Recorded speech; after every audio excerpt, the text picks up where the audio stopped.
You're listening to Ride Along, EMT School. I'm Mike. And I'm Max. We're two students navigating EMT school, bringing you along week by week. And I'm Jonathan, a paramedic bringing real-world perspective. Join us as we share the lessons, challenges, and stories from EMT school, and hear insights from those already living the EMS life. Welcome to the Ride Along.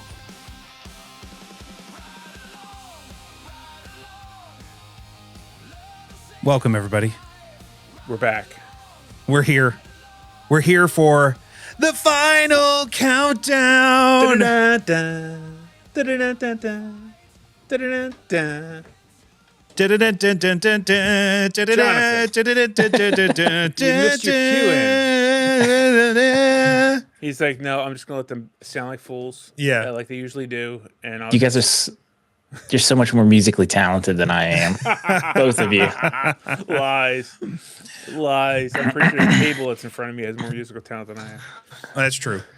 Although, it's not so much about the musical talent. It's about the confidence that you have in it. And I've seen you at karaoke, and you have all the confidence. I have no shame whatsoever. None. It's one of your superpowers is no shame. It 100% is. It's gotten me far. But yeah, we should welcome everybody to the final countdown. It is our penultimate, I believe, episode of season 1. It is our last type of preparatory discussion that we have leading up to the end of the process of becoming an EMT, right? Yep. So, Max, you and I have gone through everything. It's been a year since we started the process. It is. It has been. Yeah. Maybe like a month shy of a year. Yeah, I think we started in October of 2020, or no, August of 2025. It is now the end of July 2026. We've gone through the process of sitting through school, midterm testing, skill reviews, all the things. We got we graduated. We went through EVOC. We did the NREMT exam, and then the very last step within that was the psychomotor exam, right? Indeed. Which I don't know about you, but I was a little intimidated by it. I prepped like crazy going into it. So I was pretty good. I mean, and when you turn the corner to go into your psychomotor and you see your favorite instructor is your preceptor, it was like, oh, I'm good to go. Oh yeah, this is awesome. Yeah, you had it was like a warm blanket. It was great. Jonathan, how long has it been for you since you've had your psychomotor exam? 5 years ago. No, so I mean we're almost at a little over 3 years since I did a paramedic psychomotor, and then 15 years since I did the EMT psychomotor. Mm-hmm. So yeah, it was both of those tests were just whirlwinds, and I stress out when it comes to taking tests, but I was able to be successful, and I think that all of our listeners are going to be able to be successful as well. Yes, so even if you get a little nervous about taking a test and a psychomotor test or a written test, we believe in you. We know you can do it. If we could, you've got this far. We know you can. You definitely can. Yeah. You definitely can. Look at that. Jonathan already just starting things off with the positivity. I love it. It's great. Think easier. Yeah. I mean, really, he has been the saving grace of this. If this was just you and me this past year, Max, I really don't think we would have made it. Hey, we've had some really awesome guests too. So it's true. That's true. Especially recently, Indeed. we had a run the last few weeks. We talked to Brian Santora last week. We talked to Carter Rowe before that. We're lining up more interviews as we start the next season. We might take a little bit of a break for anybody who's been following along religiously since the start of the podcast. But we will be back. We have plans for season 2, and we also have plans for like the last episode of this season where we'll be talking about what comes next. Yep. Because I mean, if you're here and you have passed your psychomotor and and you're at this point you've passed your registry and everything. Now it's like, what do you do now? Because there's so much that it can really drown you in information and options. So having an idea of where you want to go, what you want to do is very helpful. And we all need something to keep pushing towards. Honestly, Oh, I really 100%. think it's absolutely essential, whether it's just honing your craft as a provider in whatever level that you're in, or going for whatever the next level is, or the next certification, or the next skill set. Like it is paramount. Speaking of which, I think that's a really great segue into our sponsor for tonight's episode.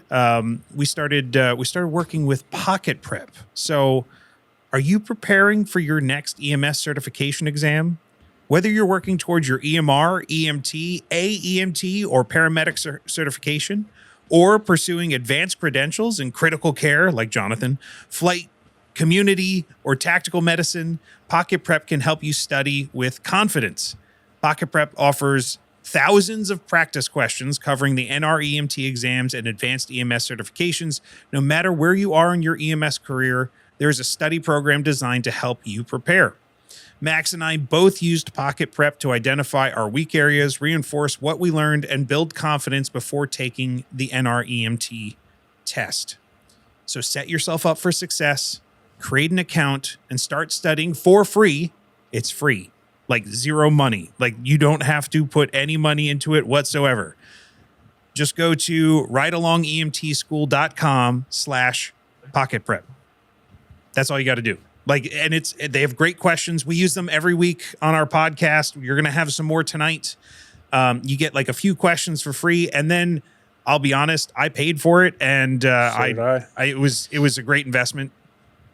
It is. I used it exclusively through paramedic school, and I intend to use it exclusively through critical care class and to study for my critical care and for my FPC whenever the time is appropriate for that. And while it is free and you get a lot of value out of that free access, paying for it, you get so many more features, and it really helps you study better for the test. If you pay for that, and that's not them, that's not Pocket Prep, kind of pushing that. That's me as a provider, as somebody who's used their product to take a test. That's me saying that I will pay for it when I'm taking my critical care.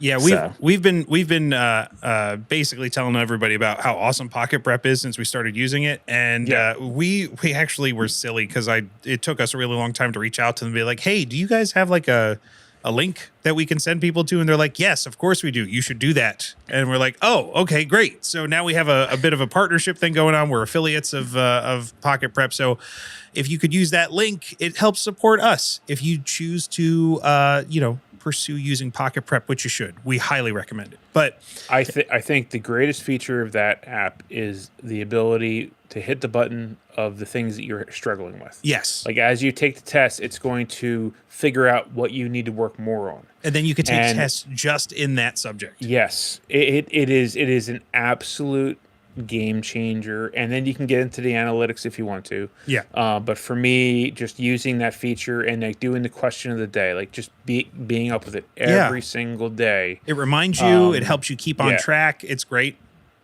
Yep. Get it. Get it.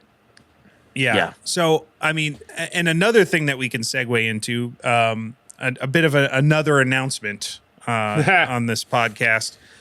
I feel like I'm probably going to be using Pocket Prep a bunch over the next year. It's such a shocker. Why is that, Mike? It's almost like I called this. I think it was day 1 or day 2 after he graduated that within a year, he's going to wind up going to paramedic school. Well, I can't say that I'm going to paramedic school yet, but I did submit an application to paramedic school.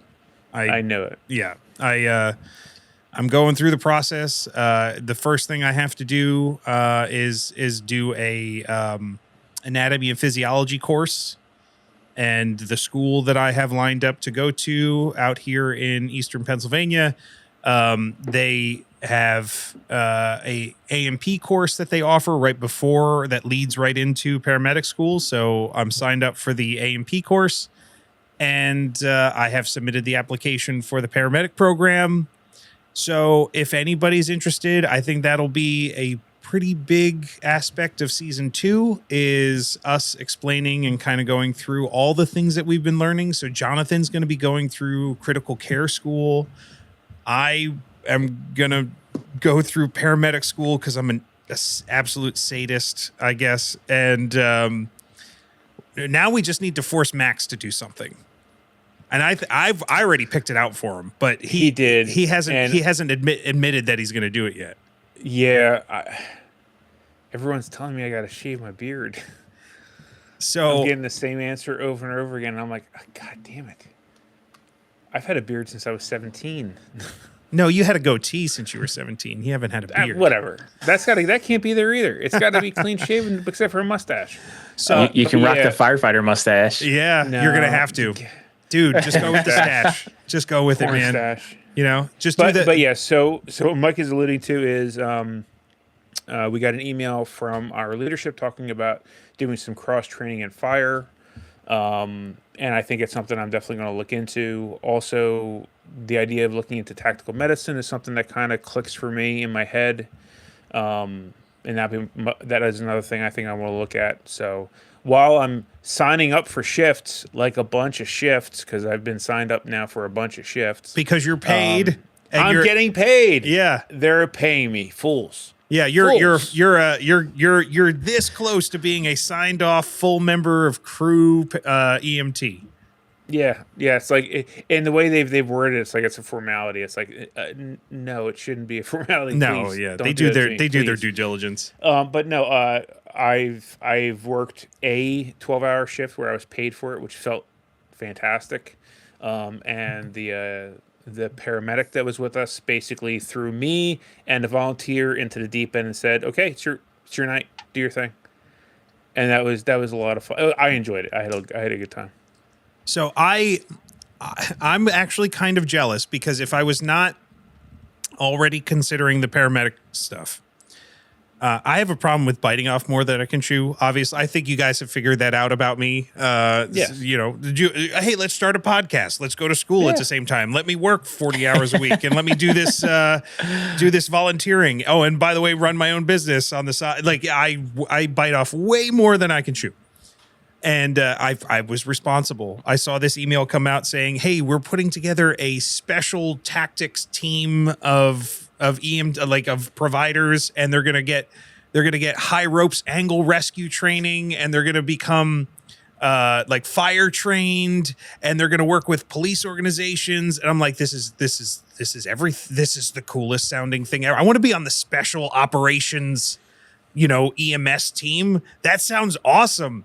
And then realized like I can't do that. Like I just do not have the time to do that, and I would be irresponsible if I did. And so I shamed Max into doing it, like I did with. It's what he does. EMT this is school. what he does. I'm like, This sounds, is what he does. You have to do that. I have to live vicariously through you. I have to know what this is like, so that when I become a paramedic, I can then join that team. And and then be cool, be a cool guy like the rest of you guys. You're already a cool guy. Both of you are already cool guys. I'm a paramedic. I'm not picking that guy up. Pick the guy up. Yeah, I could just come around and be like, I'm fix doing that. compressions. That's what your job is. That's your job. Oh man, if only it worked that way. It would be great, wouldn't it? By the way, I'd like to point out, in addition to my studio here, that was kindly made by Mike in his 3D printer. It's a lovely sign. I greatly appreciated that little gift, and I hung it up down here, so it's right along. Podcast. Yeah, I'm again biting off more than I can chew and never being satisfied with my hobbies that I currently have. I also had to learn to make things in 3 dimensions and print them on 3D printers. Yes. I have a problem. But yeah, please, somebody help me. You might. You might. But yeah, so we'll have plenty of updates coming for you in all the things that we're doing. But sure. why don't we get into what we're meant to talk about tonight? Because I'm sure there's a bunch of stuff that we're going to do. We're going to go through some scenarios. I think that's going to be the highlight of tonight. Jonathan has put together some scenarios for us for us to embarrass ourselves and probably get wrong because we haven't done a proper by the book curriculum scenario probably in about 6 months now since we took our psychomotor exam. Because here's and we talked about this in the last episode with my friend Brian. Once you get out into the street, there is a disconnect. Like you learn the proper way to do things in school by the book with a cadence and a level of proficiency that sets you up for success once you leave school. And then you quickly realize that everything that you see once you get into the real world, people have their own way, their own flow, their own way of asking questions. They get through all the stuff in the OPQRST, but they may not do it in that order, right? They may start with, hey, do you have any allergies and medications? Like, are you on any meds? Like usually that's where the conversation starts. And then it drifts into HPI and the history of present illness. But they're also maybe not verbalizing the things that we learn to verbalize as part of this psychomotor exam prep. Like, hey, I'm going to specifically ask to look for, are there any life threats? Is there any bleeding? Is there any airway problems? Is there breathing problems? Is there circuit? Like that doesn't happen in the real world. You don't say all that stuff, right? Yeah. But we say it in school so that it burns into our brain. Exactly. So that's what we're talking about tonight. So ignore everything we've been talking about the past 6 months since we started working as EMTs, and we've probably talked about that all the time. And this is for all of you out there that want to get more proficient at the academic process of going through the psychomotor exams. Now, one thing just to mention tonight as well, we can't give the full experience of a psychomotor exam. There is one very key component that is going to be missing from this discussion. Do you guys know what it is? Stress. Well, stress for one. It's hard to be stressful. The actual hands-on portion of it. That's the thing that's missing. Yeah, that is, and it is a limitation of the podcast. But hopefully, hearing us go through some of these scenarios kind of get your brain working. Maybe it's an additional kind of like prep thing as you get ready for your psychomotor. If your state still has one, or if you're testing in class for your practicals. I know that a lot of places are doing that now. But yeah, but the physical aspect of it, the physical component of getting out and actually doing the assessments, that is a limitation tonight. But hopefully we can still provide you with some good scenarios that you can kind of think through with us as we go through them. 100%. Like, there is no, and we've said this since day one, there is no substitute for the classroom instruction that you need to get to learn how to get a proper seal on a bag valve mask, or to get proper chest compressions. Or you could talk about it until you're blue in the face, but until you actually practice on the dummies, or, learn that kind of CE grip on the bag valve mask, or, learn how to put in an oral adjunct. Like, these are things that like we can talk about fluently now, but we would not be able to do that if we didn't go through the schooling and have the hands-on nights where we're working with those things. And we can visualize it in our brain. So like there's a lot of cross connection that happens when you start doing stuff with your hands and then talking about it. It's a great process, but you cannot leave out the hands-on aspect. It's absolutely critical. But we're going to talk through stuff. So we'll verbalize some things, and hopefully you kind of get the idea of like, there is the verbal process. Maybe that can set you up for success in terms of the process and understanding what needs the decision-making things. That's how we did it.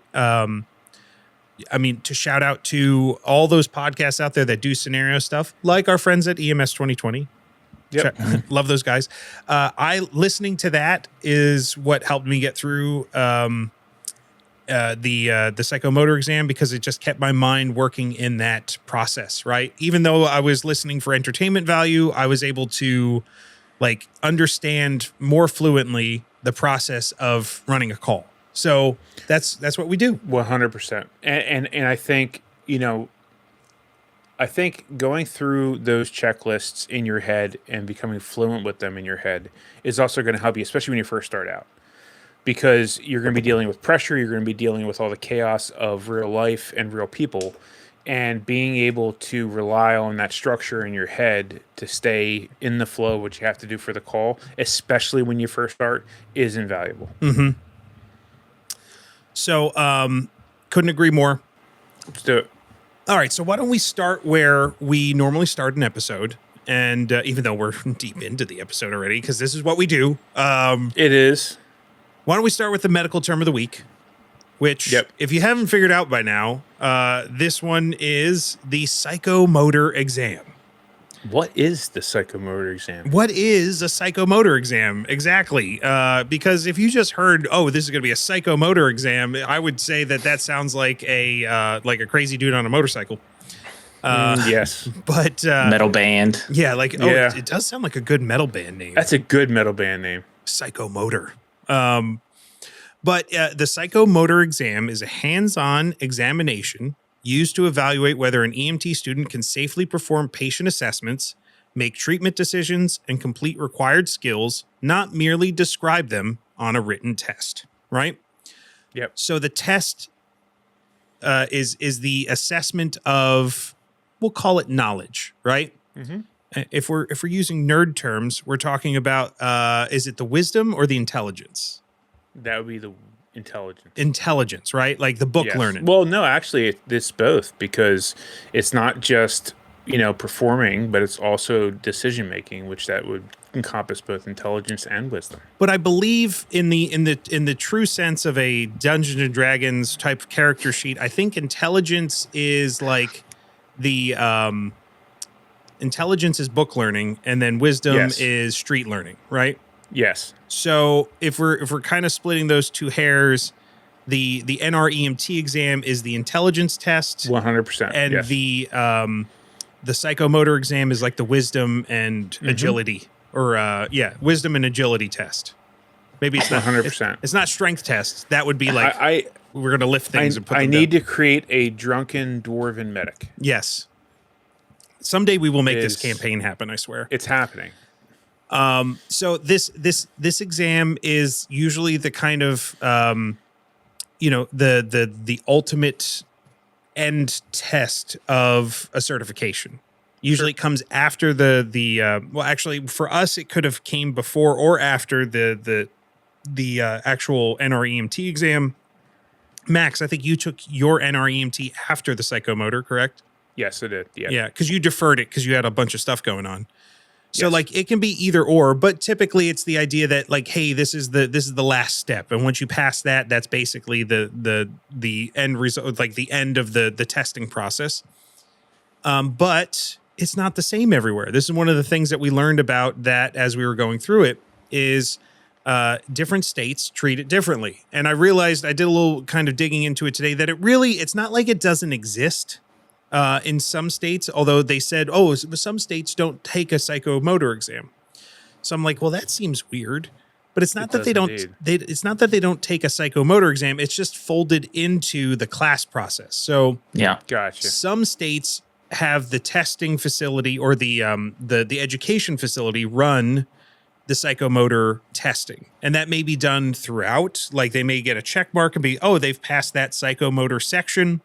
It may be like a more traditional test night where they have to come in and do stations of like, here's a bunch of skills that they go through and they get signed off on each one of those skills.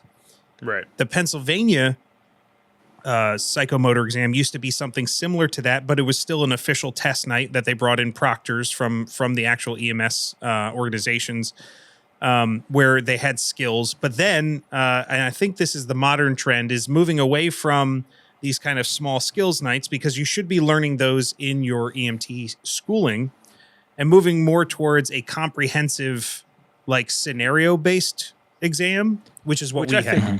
That makes way more sense in my mind. I can see the benefits of both, because you do learn some of that scenario stuff out in the field if you become like a working EMT or a volunteer EMT or like professional EMT, whatever you want to call it. You get some of that experience out in the real world. But there is something to be said about, hey, we're going to we want you to show us that you can run through a call from the very beginning to the very end. Like the rough kind of, all right, this is the entire process, right? Instead of it just being, all right, we're sending EMTs out into the world with the ability to put on a CPAP or to put on a 12 lead or to use an oral adjunct. Like, okay, they can do all those things, but then we'll leave it to the service or like the services to kind of figure out how to cobble those people together into somebody that can run a call. Right. I think it's good to kind of end the EMT education with this is how you run the full call from start to finish. That's a comprehensive exam. Yeah. That's what we did. So we really only had one exam to go through. So that's kind of, from what I'm reading, that's kind of the two main things that you get. You either get the round robin skills based type of thing, which may or may not have an actual exam night versus, hey, you like a final exam of a comprehensive call. Right. Now, either way, throughout all of this, especially in the comprehensive call, there's some things that you're being like graded on, right? Like there are assessment points that you have to go through. So I figured I would just kind of quickly go through them, and then we'll talk about some tips and tricks and stuff as as part of the main discussion tonight as to what you should be doing on those psychomotor exams, things that can make you successful. But here's what it's actually testing, right? So the very first thing, we mentioned it already, is the performance of the skills necessary for patient treatment. So the things that we can't really show you here on the podcast, like, how do you insert an airway adjunct? The 12 lead placement, C-collar application, like these things that you actually physically have to do, you have to do them in the exam, right? Right. So those are that's a critical part. Like if there is an indication that you should be doing those things, you have to do them and you have to perform them proficiently. So that's kind of a very key thing. The other thing that it's looking for, which I think is the thing that you don't get in just a skills-based environment where it's like, oh, here's a skills round robin, shows that you can do chest compressions. And then the next thing is shows that you can do an oral adjunct, is the decision-making, which I think is the number one thing that is critical to being in EMS, right? When are you making decisions and what decisions are you making?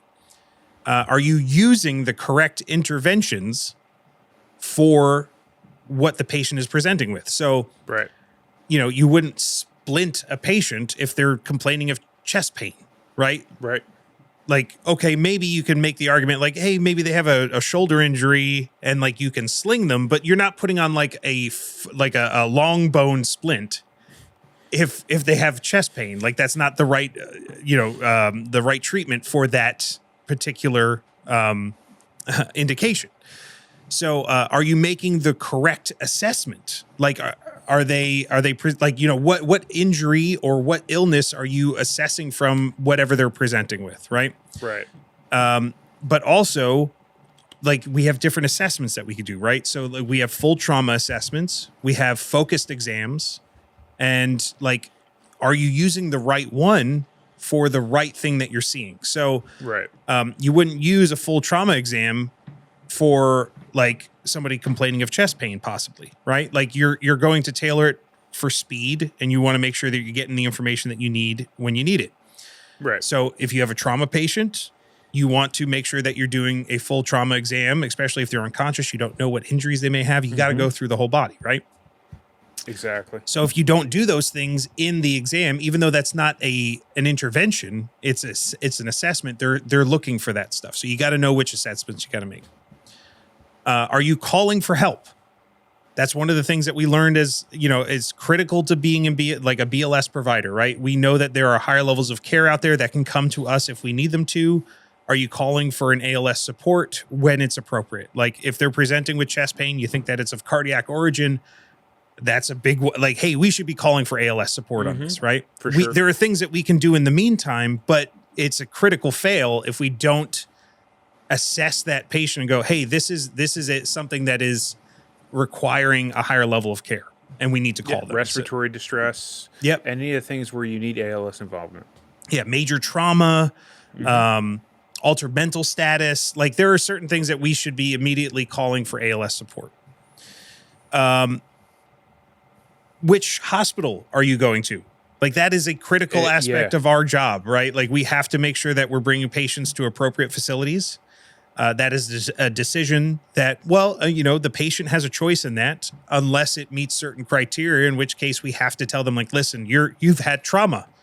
You have to go to a trauma center. Like, Sure. that is the next part of this thing. We have to advocate for that.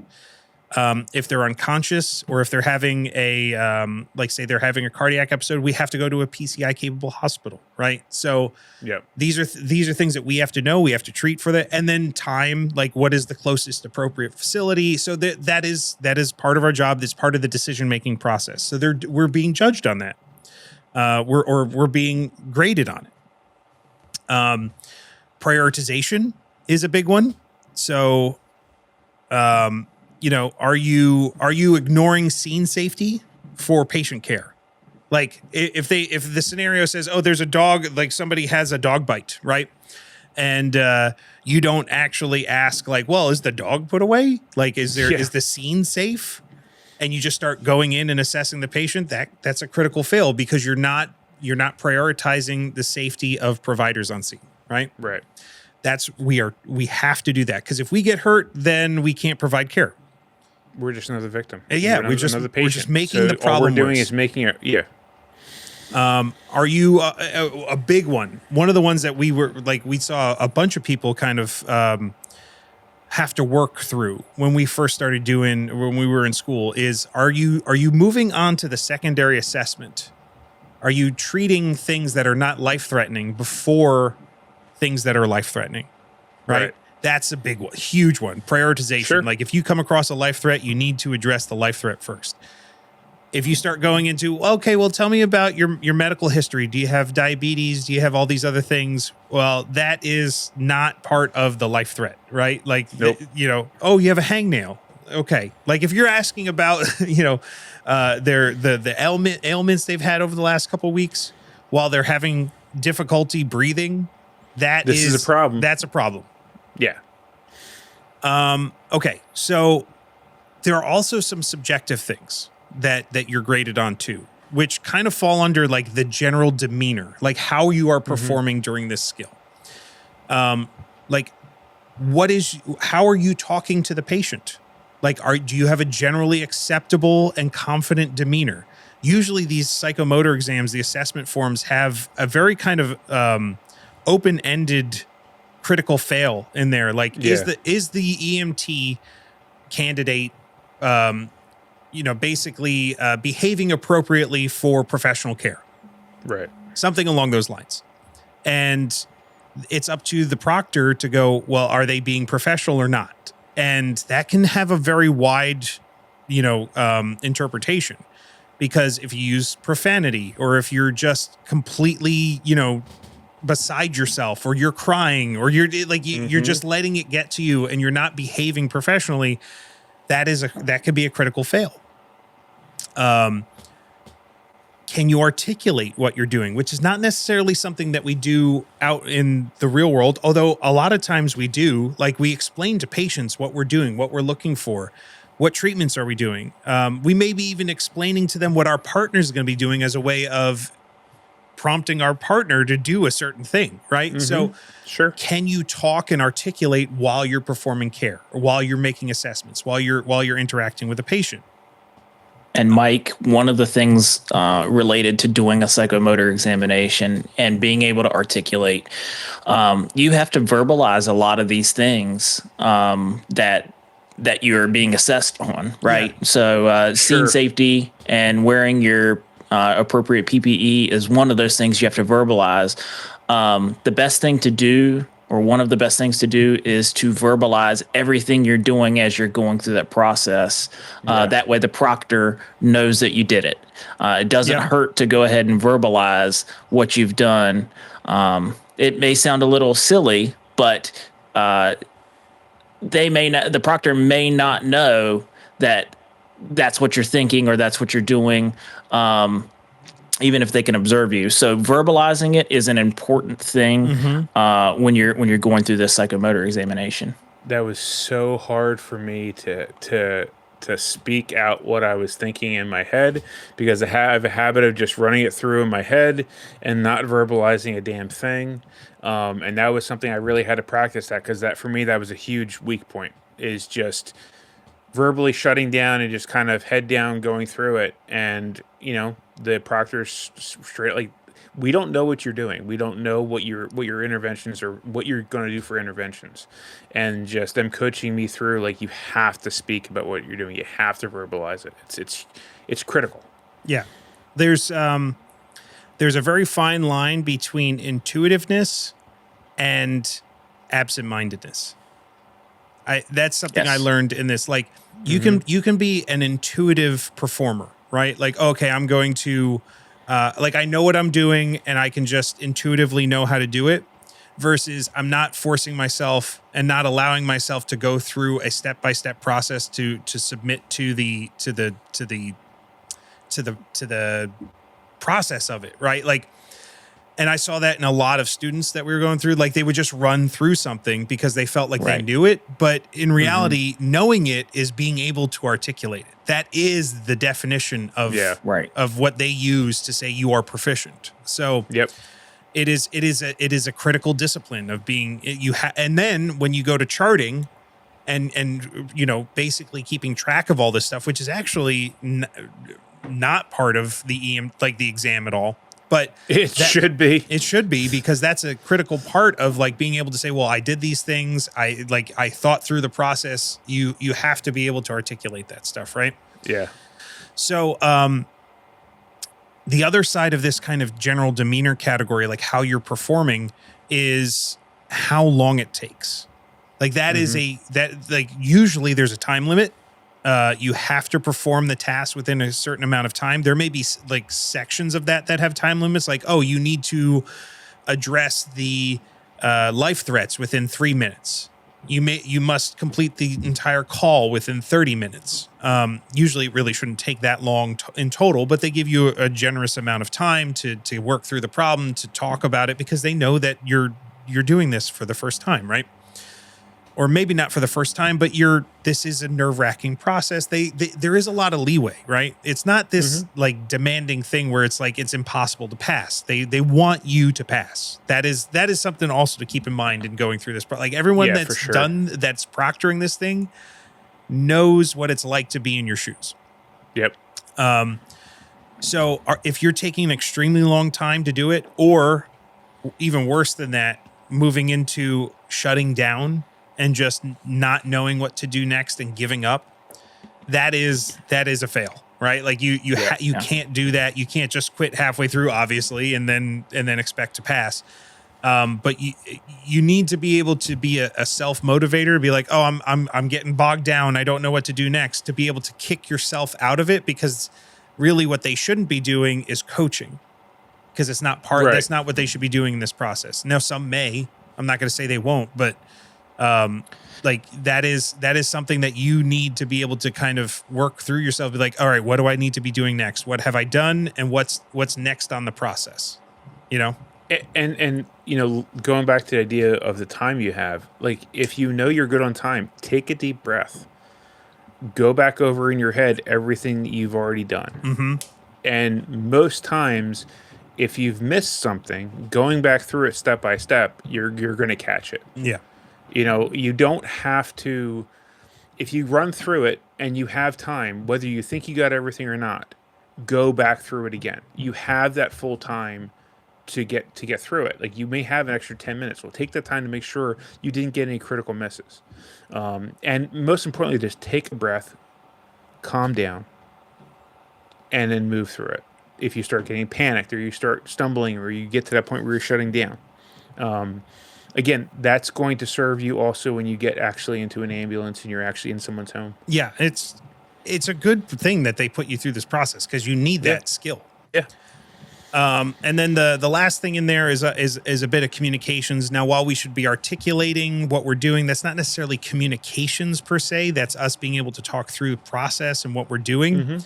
There is usually a portion of these exams where you have to communicate something. So Sometimes there's like a hospital handoff, like a patient handoff or a hospital notification where you have to be able to communicate what's been going on, patient demographics, HPI, history of present illness for anybody out there who's still kind of new into this process, and interventions that you've performed, and then vitals information, like all the stuff that you would give in a reasonable hospital report. Now they're going to want the full set of vitals. They're going to want all the like the basically the Cadillac of hospital reports, which doesn't happen out in the real world because nobody's listening beyond like the first 5 seconds of a hospital notification. But they're really not, unless you got a really juicy one brewing, and they want to know all the stuff that's happening on that trauma. They're going to want to know, like, hey, who's coming in? What do they have going on? And is there anything important that I need to know? Like, that's and really. Can I put them in chairs so it's not my problem? I have not seen that happen yet, but either way, not one of the things that we go through in the psychomotor exam. Like, hey, are we going to dump this person in chairs and get somebody, the triage nurse, to sign off on this? Those are the things, right? So, you know, everything from the skills to the decision making to the assessments, the how you're performing throughout this thing. It's a very comprehensive test that looks at a bunch of different factors. Yeah. Now, the last thing just to mention before we kind of go through, like, hey, these are ways that you can be successful during this exam is, you know, what are the other parameters that you have to usually do? I mentioned there's usually a time limit, right? That's something you have to contend with. And you can't bring anything in with you. You can't have your phone. You can't have little reference cards for vital signs or treatments or medications. You can't have any of that stuff. But you may be able to bring in your tools. Like you may be able to bring in your stethoscope because nobody wants to put a dirty stethoscope from somebody else in their ears. I would imagine that's probably the only thing you're going to be guaranteed for the most part to be able to bring in. Everything else should be provided for you. All the tools, like if you need to use suction in your scenario, they're going to have a suction device there. So like you don't have to bring in your own kit. You're definitely not going to be able to bring in your textbook or notes or reference cards. But for the most part, what I've heard is when you go in there, the only thing you're going to be able to bring in with you is a piece of paper or a note card or something along those lines. Right. And that note card's a critical. Blank piece of paper. A blank piece of paper. Yeah. And that's critical because that's the thing where you can use that however you need to. You can keep notes on there as to what you're doing, or what we'll talk about in a minute is ways to set that up as a template. But that blank piece of paper is really the only thing that you'll have in there that is, you know, comes from outside, and you can't take it with you when you leave. Like it stays there with them. Yeah. Back to the tools. If you can, bring your own tools because you might get a broken blood pressure cuff like I did.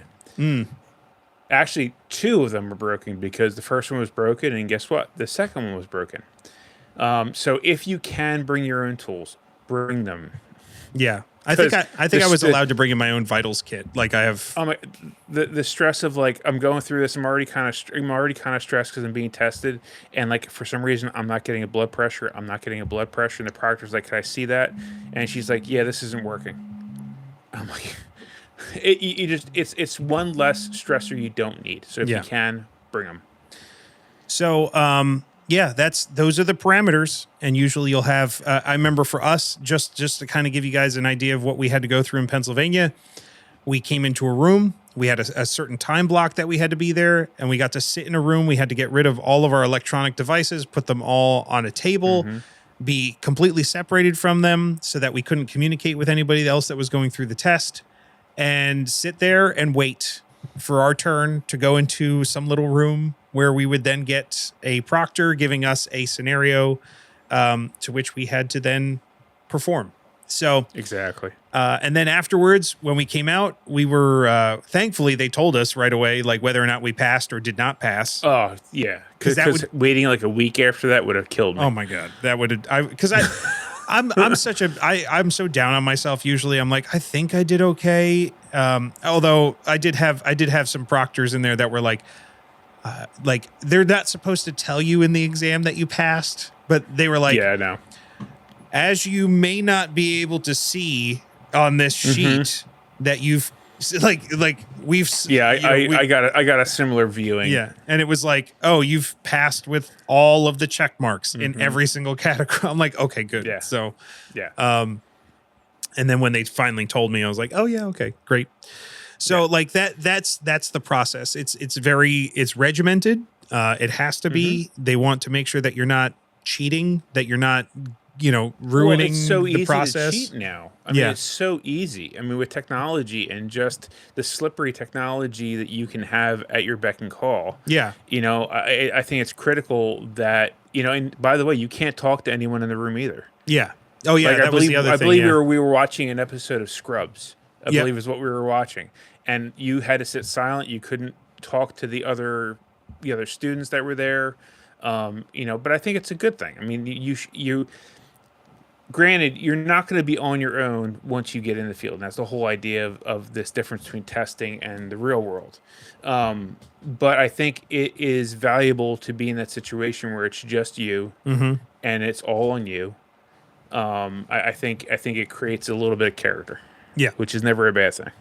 So it's hard for a reason. Let's put it that way. Yep. And I think we're better for it for going through a more rigorous and formal psychomotor exam. I'm a proponent of that. However, I don't knock any of the other methods of like not having a psychomotor exam, like a formal psychomotor exam. But I definitely understand why for the more advanced certifications that there is a very kind of like formal process, even though they've kind of started moving away from it on the EMT side.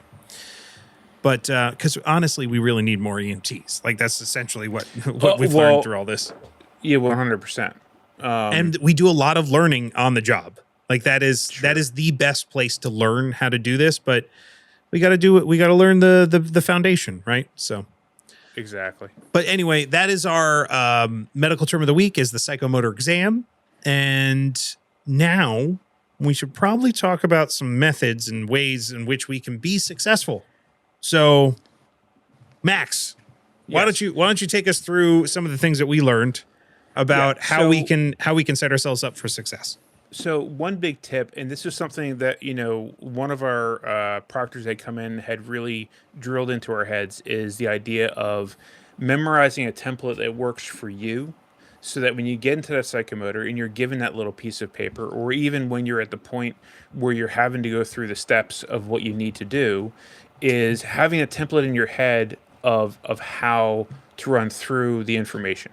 For me, I had a little notebook, and every day with every practice session we did, I would write the same template over and over and over again. And for me on mine, mine covered the XABCs. That was like the first thing on that list that I had. But other things you really need to keep in mind are name, date of birth, age, sex. Those are four huge things that you need to be able to have for your call, especially into the hospital. Your OPQRST as well as your sample. Going through the mnemonics of what all those mean. For OPQRST, it's onset, like when did it start happening? Oh Christ, the P. Provocation. Thank you. What makes Does anything make it better or worse? Things that make it better or worse. Quality of the pain. Is it a sharp pain? Is it a dull pain?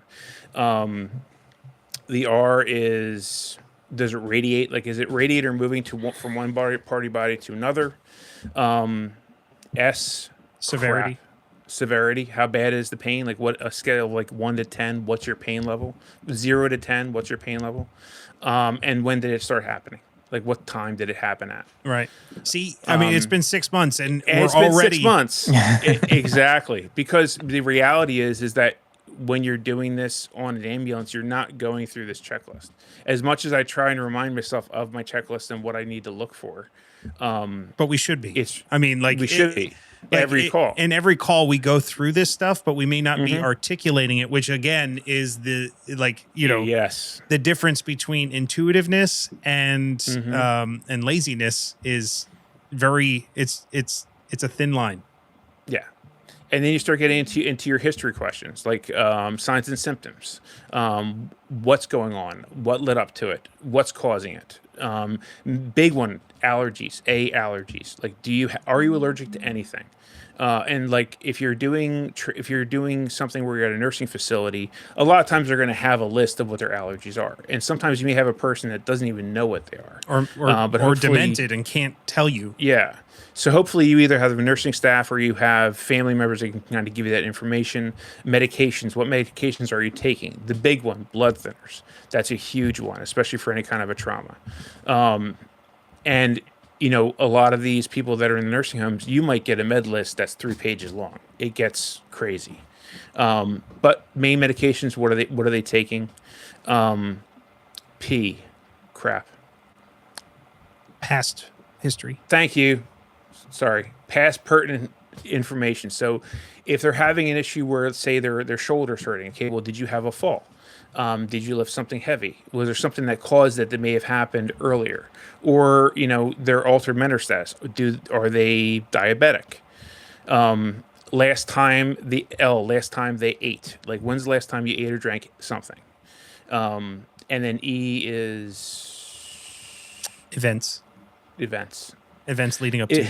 Events leading up to. See, this is the problem with not doing it and not going through this checklist in my head on a daily basis. Well, is this stuff right here. So I think this is the unique part about our podcast is we are totally fine with showing the vulnerability of absolutely. us. Like, absolutely. It is easy to let this stuff slip. Absolutely. And then vitals. Now, our co-host Mike has the best. What would you call this? Is this not a mnemonic? It's a mnemonic. Is that a mnemonic? Yeah, that's like the best mnemonic I have ever seen or heard of for vitals. And that is... Well, I'll go through it because... Yeah, please. This is fantastic. So when I was going through school, I would always forget something as I was writing down vitals. Like, I'd always remember pulse and BP and O2, right? Like, because we talk about those so much, but then I'd always forget like eyes and skin, and then always like, oh wait, glucose. And I needed something to help me. And I couldn't find one that had everything that I wanted, especially one with, because I add one in, which they don't always tell you to do, but to me, it seems like the right thing you should always write down with your vitals, and that's time. So to me, this is the comprehensive list of vitals. So the crazy rookie paramedic banged sexy escorts on gurneys. That's awesome. That's so awesome. It's so over the top, man. It's so great. It is so over the top. I mean, this is how I remember it. The crazy rookie paramedic banged sexy escorts on gurneys. So I could not improve upon that. So I just can't. The T time. C consciousness. R respirations. P pulse. B BP. S skin. E eyes. O O2, and G is glucose. So, so awesome. To me, that's the comprehensive list of all the vitals that we get. And starting with time of when we're getting them. So, this is what you can change it to whatever you want. Like, I think I had a G-rated version in there at one point too, but like I never told anybody this. But this is what I wrote down and remembered in my head when I went into my psychomotor exam and wrote it down on the piece of paper. The crazy rookie paramedic bang sexy escorts and gurneys. It's so fantastic. Yep. And then one other thing, just to write on that piece of paper, along with like your OPQRST, your sample, your vitals, your demographics. One of the good tricks that I saw from somebody was like drawing a little diagram of the body. Yes. Like if they had found something, some sort of injury, or they performed some sort of treatment, is marking that on the body somewhere on that little stick figure. So because you're not going to remember it. Yeah. Like you're just not going to remember it. And some people, like, basically you want to write down on that sheet of paper all of that important information about the patient, but then what are you doing? Like what did you do? Did you administer medication? Like in a cardiac or suspected cardiac, scenario, like did you give the patient aspirin? How much and at what time? You know, you need to be able to articulate that stuff. So that's what the piece of paper is really important for is keeping track of You stuff. know, something here that I don't see is the 5 R's, which probably should be also added to that list. Yeah, I mean, like, absolutely. For any kind of medication. Yeah, like whatever you feel is important to memorize and write down on that piece of paper, that's what you should write down. Yeah. You know, like if you're going to be administering medication, you should know the 5 R's. Yep. But yeah, so that's my mnemonic. I'm sure somebody else out there has others. That one, I'm sorry, like that one just, I don't care. It goes down as the best. We'll put it in the show notes if anybody wants it. It's awesome. But yeah, so we know what that piece of paper does. We know what we need to go in there for. We know what we're being assessed on. But what is the optimal flow? What are we supposed to be doing? What is the things that we have learned over the last 51 episodes that we should be going through the process of? And I can't think of a better person to bring us through the optimal flow of what happens in a call than the guy who's been doing it for forever. I agree. And feels like forever. And also the one who wrote the scenarios that we're going to be talking about tonight. So I think that's you, Jonathan. Yeah. So there is a natural flow. And as I've talked about with our National Registry testing process, that is its own testing skill. And so is the psychomotor exam. It's its own testing skill. So while some of these things, you could definitely use this flow for an actual call, this is going to be kind of focused on that psychomotor exam. So just keep that in mind as we go through this. You're going to start out with your scene size up. Typically, you're going to get some information from the proctor about what your scenario is, and that's going to kind of give you what the scene is going to be like. You may ask other questions, and that scene size up flows into that second step of that process, which is your standard precautions, right? So your BSI, your scene safety, right? So you may ask, hey, are there any power lines down? Hey, is the dog that bit the patient, is this dog put away, right? Are there is the scene safe, right? And you may verbalize a couple of these things.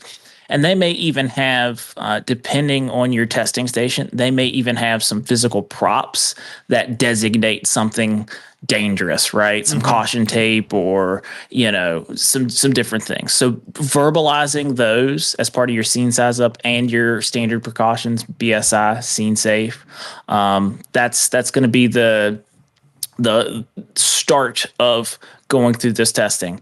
And one thing I see people, that they need, it should be like put in your head, but by the time you're doing this testing process, but it can slip your mind, but scene safe BSI, right? Or scene safe PPE, it will trip you up. So make sure you verbalize that right off the rip. Yeah, just walk right in the room, scene safe BSI.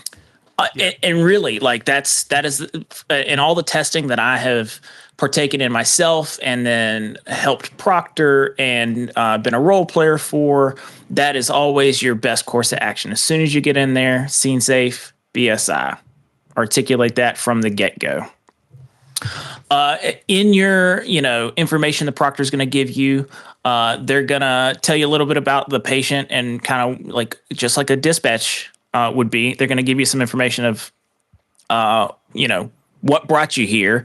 And in that, you're going to have to determine the mechanism of injury or what the cause of the illness might be. What's the nature of the illness?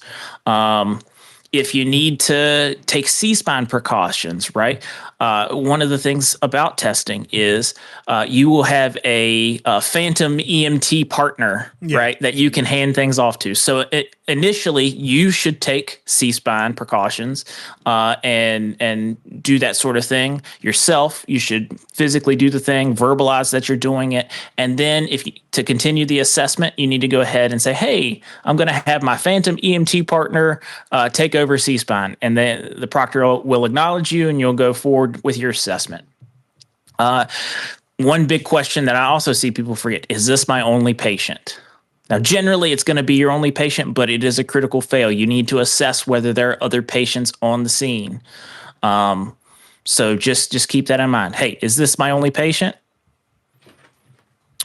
Right off the rip, another thing you should ask for, you're not going to get it, but you should always ask for it, is ALS available? And if they are, I'd like for them to respond. You're probably going to get told that they're not available, but you should always ask for ALS. And it can be a critical fail if you don't. It can be. Yeah. Depending on the call.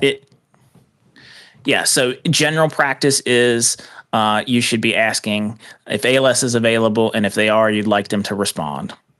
So, but you're probably not going to get them. The next thing is you will probably have a live role player there, along with maybe some mannequins that will stand in for you as you're going through the process, or that they'll stand in for that live role player when you need to do a procedure like put an airway in or something like that. Or you may, like in the case of splinting, you may actually be splinting that role player. So in all of that, you're going to look at your live role player and you're going to form your general impression. What is wrong with this person? You're going to look at them. How are they breathing? Right? Do they have a patent airway? Do you see any massive bleeds about? And then these role players will have moulage on, and moulage is just the term we use for a patient or a role player being put in makeup that kind of demonstrates that they've had some sort of trauma go on or some sort of illness go on. It's going to depend on the nature of the call. So you're going to start to form your general impression, right? I know when I've been a role player, they put makeup on me to make my skin look pale, right? Or when I've tested, I've seen makeup on people to make makeup to make you look pale. Well, they don't, but to make me look even more pale, to make me look sickly. I'm like, I mean, I think we're both pretty much on the clear category of yeah.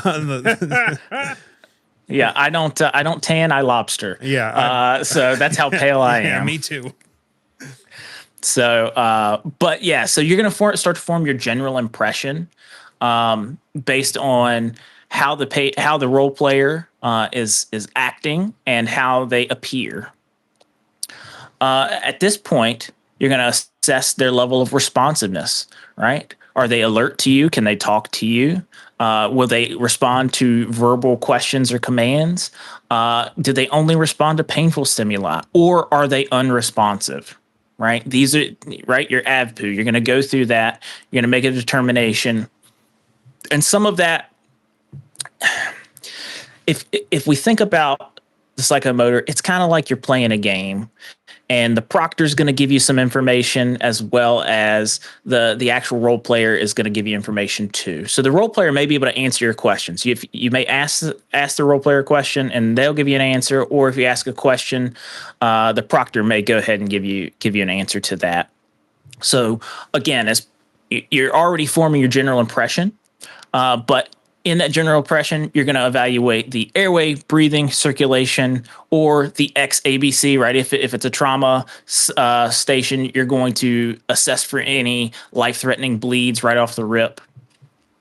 And then you're going to, if there are any life-threatening issues, you're going to go ahead and address those. So if there's bleeding, you may go through what your process is. You might put a tourniquet on. You might do direct pressure, right? And they will have the equipment there for you to use. So you will verbalize doing it, but you will actually put that equipment on the person, and then they'll tell you whether bleeding's controlled, or yes, you've opened the airway, or now you're breathing for the person. One thing just to mention about that, Jonathan, especially for Sure. life threats, one of the things that was drilled into us is like, being that you're going through a that life threat mnemonic, the XABCs, if you find a life threat that fits within that category, is addressing that before you move into even the other one. So you're not going like, all right, are they exsanguinating, and you wait for an answer, and then are they breathing? Are they having any trouble breathing? It's like, no, if you get an answer on the, you see bright red blood spurting out of the femoral artery, you need to address that right now. Like that is, and not doing that can be a critical fail in terms of addressing life threats, because you need to address the higher level life threats before the lower level ones. When I think about life threats in this instance and in the field as well, I think if I find it, I fix it. Yeah. Right. So if I find it, I fix it. Going down that XABC mnemonic device. And just to add something in, like, as far as them giving you the tools you need, like, you should be going over those tools before you start your scenario. Yeah, that is a good point, Max. You should be figuring out, like, what tourniquet did they give you if there's tourniquets on the table, like, going through all that stuff they have there, because one, it could give you a clue at least on what you're going to be dealing with. That's a possibility, but more importantly, that way you're not fumbling with it when you have to use it. Yeah, right. They'll ask you if you're familiar with it, and you should be honest with them. Like, I am unfamiliar with how to use this tourniquet or this suction device or this whatever. Right, and usually there's some leeway in that, if it's something you haven't seen. But again, like Max said, there will be an opportunity to kind of go over that equipment before you start your scenario. And so you should take that opportunity to do so. It both gets you a little bit more comfortable being in the room, and it gives you an extra second to kind of, get your wits about you. The next thing is determining, is this patient a stay and play or a load and go, right? The patient's priority. In the testing that I have done, if we make the determination that it is a load and go, sometimes that can shorten our time that we have to sit on scene, right? And we say 5 minutes for our load and goes, and then 10 to 15 minutes for our stay and plays.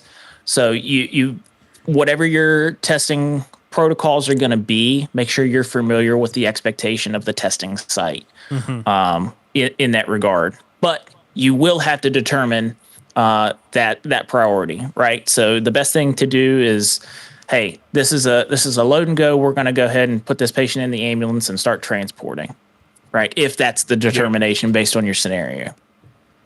The next thing is you're going to obtain history, and like I said, you're going to get some information if the role player is playing as conscious.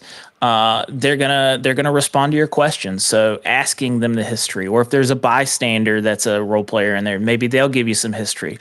Generally, the proctor, if they're unconscious, is going to give you history. So asking the proper questions, right? Going through your sample history, your OPQRST, gonna be a big thing.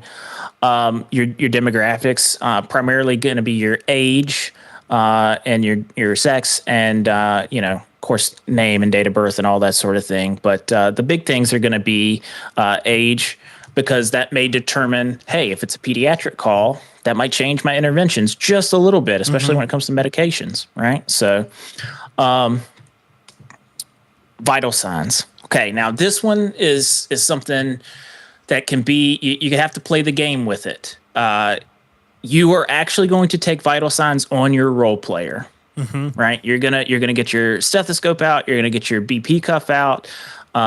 Generally, there's not going to be a pulse oximeter, so you're going to have to take a manual pulse, right? So a wristwatch is a good idea. Probably not going to be allowed to take a smartwatch in there, but they're probably going to have some sort of clock mounted on the wall, or they may give you a stopwatch or something like that, so you can take a manual pulse. Now, you're going to take these vital signs and you're going to tell the proctor what they are. Don't make them up, right? Actually get the vital signs. But then the proctor is going to give you the vital signs that they want you to have, and that's the tricky part, right? Yep. So whatever the proctor tells you the vital signs actually are, those are the ones you're going to be working off of. So make sure you write those down as they tell those to you. And at this point, depending on the nature of the call, is it a trauma? Is it a medical call with some sort of illness? You're going to either perform a focused, assessment, or you're going to perform a rapid assessment. If it's a trauma exam, right, you're going to do the head to toe exam. If it's a medical call, you may do a little bit more focused of an exam as to what the nature of the call is. Oh, chest pain. Okay. and you're going to go through all of your OPQRST on that. After you've made the determination of, or excuse me, after you've gone through your assessment, you need to make a determination on what your interventions are going to be. And then you need to actually do them. Now, some of them, like I mentioned, you may have a mannequin set to the side that allows you to practice the interventions, right? They probably don't want you dropping airways on a live role player. So you may have to demonstrate the proper way to put in an airway adjunct on that mannequin. It may happen. Again, you may actually have to perform the procedure on the live role player, right? In the instance of splinting. When I took my EMT test way back in the day, splinting was the station I had. So you're going to have to go through and actually apply the splint, checking your pulse movement sensation, right? Or your PMS. Yeah, your PMS before and after you apply your splinting, right? So these are all things that you're going to have to do. But at the end of the day, the treatment should be appropriate for the nature of the call and should be within your scope of practice. That's the big thing. Yeah. One consideration is like the proctor is supposed to be a neutral person going through this, and so they're not really going to give you any guidance on this. So this is where knowing your scope of practice and your interventions is going to help you. The other thing is the proctor, if you say you want to do something that's outside of your scope of practice, the proctor is not going to stop you. Right. So you need to make sure that this is the appropriate intervention for you to do on this patient.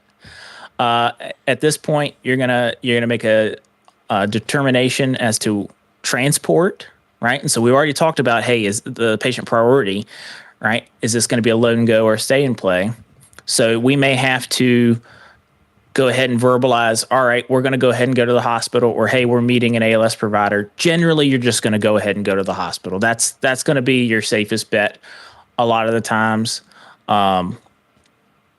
And then some places have the hospital notification portion as part of the psychomotor. Some places don't. Right. It's that's going to be determined by your testing site. Yeah. Prior to even getting to your testing site, while you're in class, if you have a psychomotor exam or if you have an examination while in class, they should be giving you sheets that kind of give you a layout of how this process is gonna go. I know that I got sheets that for each of the different categories of call that we could receive in the psychomotor test, we had the exact sheet that the examiner or the proctor was going to go through. We got those sheets and we were able to go through them and practice from them. So you should have an understanding of what is expected of you during the psychomotor exam. And then, depending on the nature of the call, you're going to have to reassess the patient, right? So if it's a load and go patient, right, a critical patient, you're going to have to assess them every 5 minutes. And you should verbalize, hey, this is a load and go patient. I'm going to reassess them every 5 minutes. And then you're going to, do a whole assessment on them again. Right. If it's a stay and play, you might have 15 minutes, right? It just depends on the nature of the call, and that determination is up to you as the candidate. Yeah, they're going to ask, or the way it was asked to us is like, are they stable or unstable? And it wasn't necessarily determined by like whether we were on scene or moving. It was, is this patient in a stable set of vitals? Like, are they trending or like in a particular direction?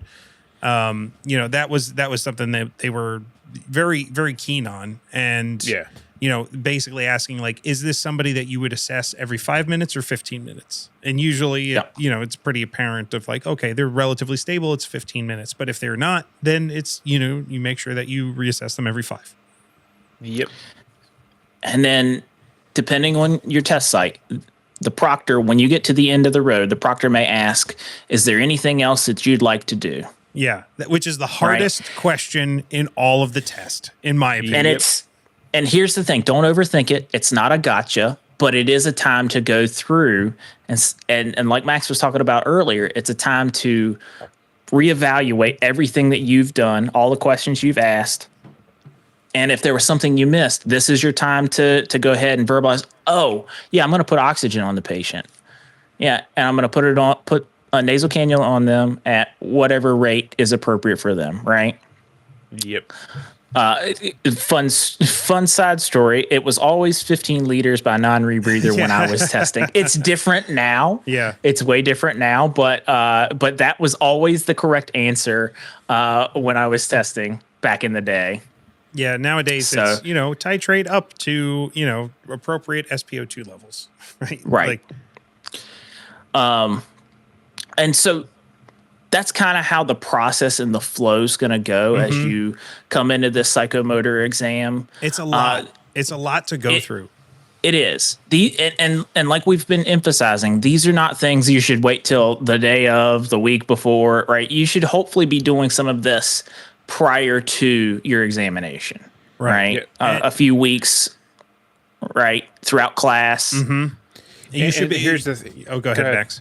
No, go ahead.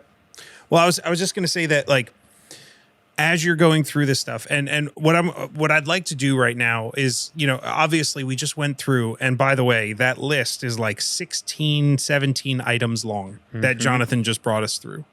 And it's good to walk through it and to understand, like, hey, there are all these steps to it. However, a little tip for you guys is if you break it down and you understand the phases of it, which we didn't necessarily articulate within there, it becomes a lot more, like, it's very helpful, right? So, like, I'm just going to help break this down into the 4 or 5 different phases, and you can think about them as you go through. So, like, the scene size up, you can think of a bunch of things as part of that scene size up, right? There, it's understanding what the scene is that you're looking at, the precautions, the understanding the mechanism of injury, figuring out what resources you have available, identifying the number of patients, all of the stuff that you're gathering about the scene and information that's available. That's your scene size up. Right? That phase. And if you get really good at just understanding scene size up, you can chunk all those things together, and you want to do them in order for sure. But you understand, okay, this is my phase, right? This is my scene size up phase. And that ends with the part where I get to the patient. Right. Right. So then when I get to the patient, so once I've considered my additional resources and I've formed my general impression of what's going on in the scene, I now go, all right, my patient care starts. This is now my primary assessment. And primary assessment, all you have, like, then you start remembering, okay, what are the things that I need to figure out in my primary assessment? LOC, XABC, right? The, like, loss of or level of consciousness, AVPU. You figure that out first. Are they, everything Jonathan just walked us through. And then we go through the XABCs. And part of those XABCs is figuring out if there's any life threats and then treating those life threats. So that's, and then priority, right? So that kind of ends there.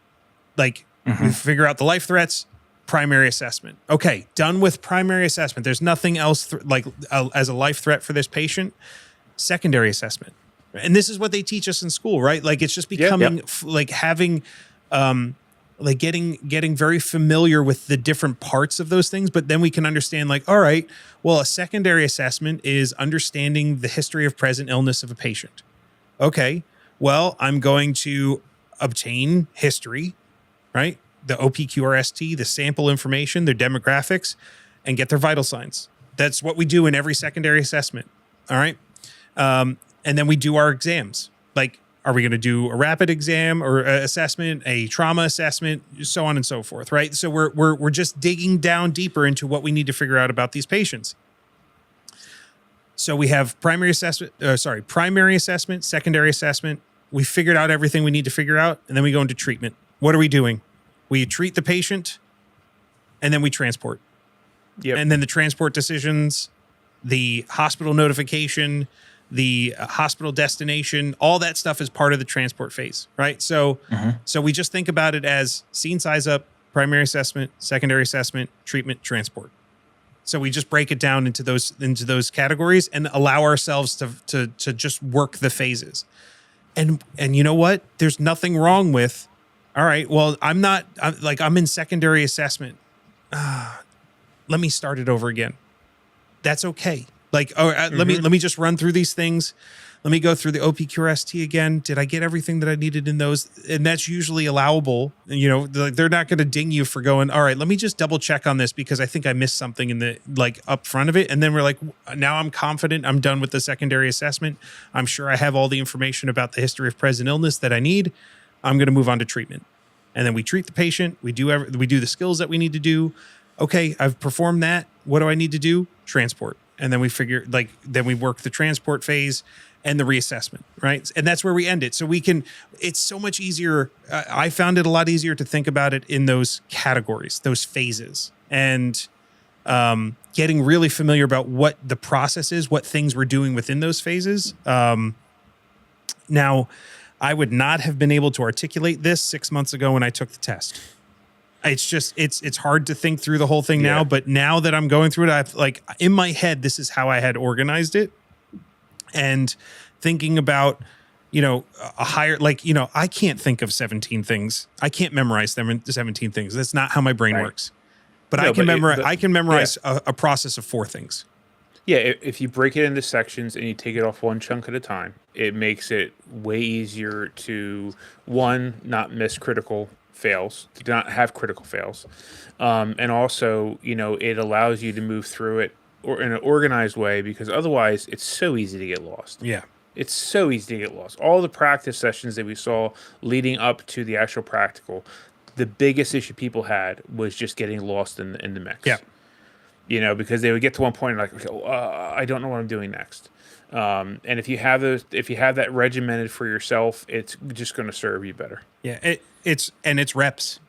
You just can't, like, I don't think it's physically possible to get enough reps to become 100% confident in getting your psychomotor exam, because the whole point of it is that you're doing it early in your career, and then you're going to do it a bunch of times afterwards, and then it starts clicking. But there's a reason we put it in this exam, is because it's important to know, like, you have to have it as the foundation. And one thing I would encourage you to do is, guess what? All the students in that class are going through the same thing you're going through. Get a group of them together, because you may not have as much practice time as you need in class, you know, depending on the structure of your class, the instruction of your class. So, you know, all those other students are dealing with the same things. Mm-hmm. And, you know, if you can get a group of them together to practice together, one, you get more hands-on. You can definitely get more reps in. And I think it's hugely, hugely valuable to do that. Now, we put together a top 10 list here of the psychomotor exam pitfalls, and I'm pretty sure we've mentioned every single one of them so far in this, in the lead up to this. But I'll walk us through real quick, and guys, if you have any things to add to it, feel free to jump in. But we have failing to confirm scene safety and PPE. We talked about that. Like, it's a trope, right? It is. Seen as safe, be as I. For as soon as you walk into it, but that is part of EMS training. Like, it is ingrained into us for a reason. Skipping or disorganizing the primary assessment, huge. If they're looking for any one thing that you cannot miss, is primary assessment stuff, because that is honestly the most important thing that we do, is making sure that, you know, we're addressing life threats in patients. Identifying a life threat but not treating it immediately. That is usually a critical fail. Like, you can't move on from the bleeding, the arterial bleed, to go do something else. You have to do that first. Or the one that actually I think would trip a lot of people up is, like, shortness of breath, which can sometimes seem like, well, that doesn't seem like that big a deal because I get short of breath sometimes. But no, that is the shortness of breath is part of the ABCs, right? The B. Airway is more important, but the B is in there too, right? So we need to be addressing that before we start moving into other things. Failing to verbalize the assessments, the finding, the interventions, being that, calling yourself an intuitive treater. That is not acceptable in this testing format. You have to be able to articulate it. And if you're like, well, I can't say these things, I just do them. Mm-hmm. And if you go from someone that keeps it in your head to verbalizing it, it has made me a better provider. 110%. I'm gonna take a hot take right now. and don't take this the wrong way, Max, because I know you do, you put yourself into this category, but everybody that I saw that would not verbalize and come up with the reason, like, well, I'm doing them, I just don't say them. They would always miss a bunch of stuff. Yeah.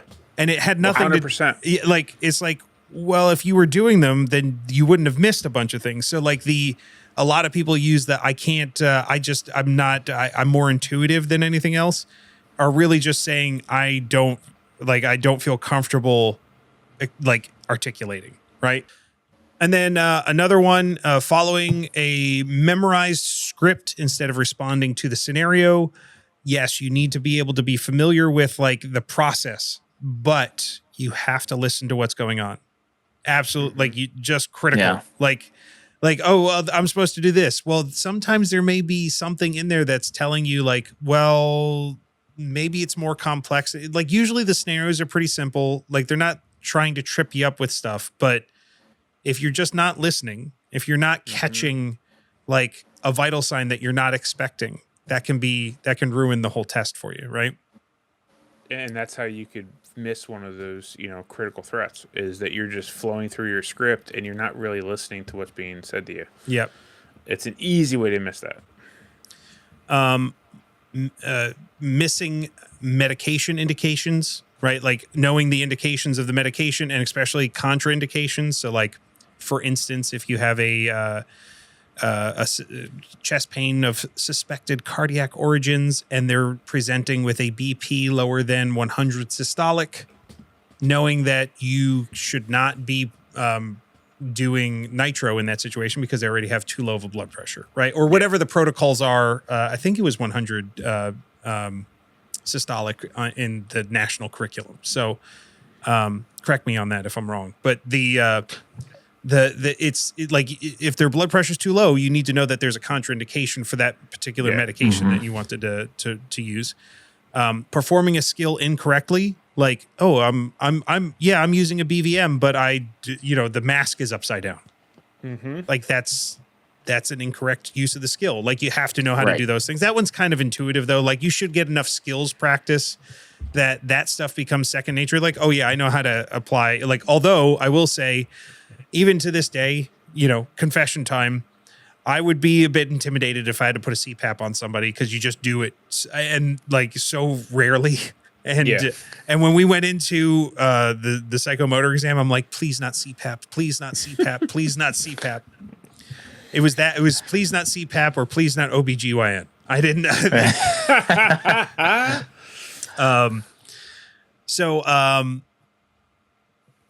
Forgetting transport priority. We talked about that. Like we have to make sure that we're making that in there, and asking for additional resources. That can be a critical fail if we do not call for ALS.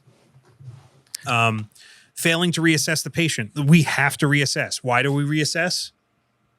To get trends. To get trends, right? Yep. So if we're not seeing how patients are trending, if we don't get that second set of vitals, we're not doing our job. So we have to do that. And then lastly, of that kind of top 10 list, panicking or making a mistake instead of correcting it and continuing.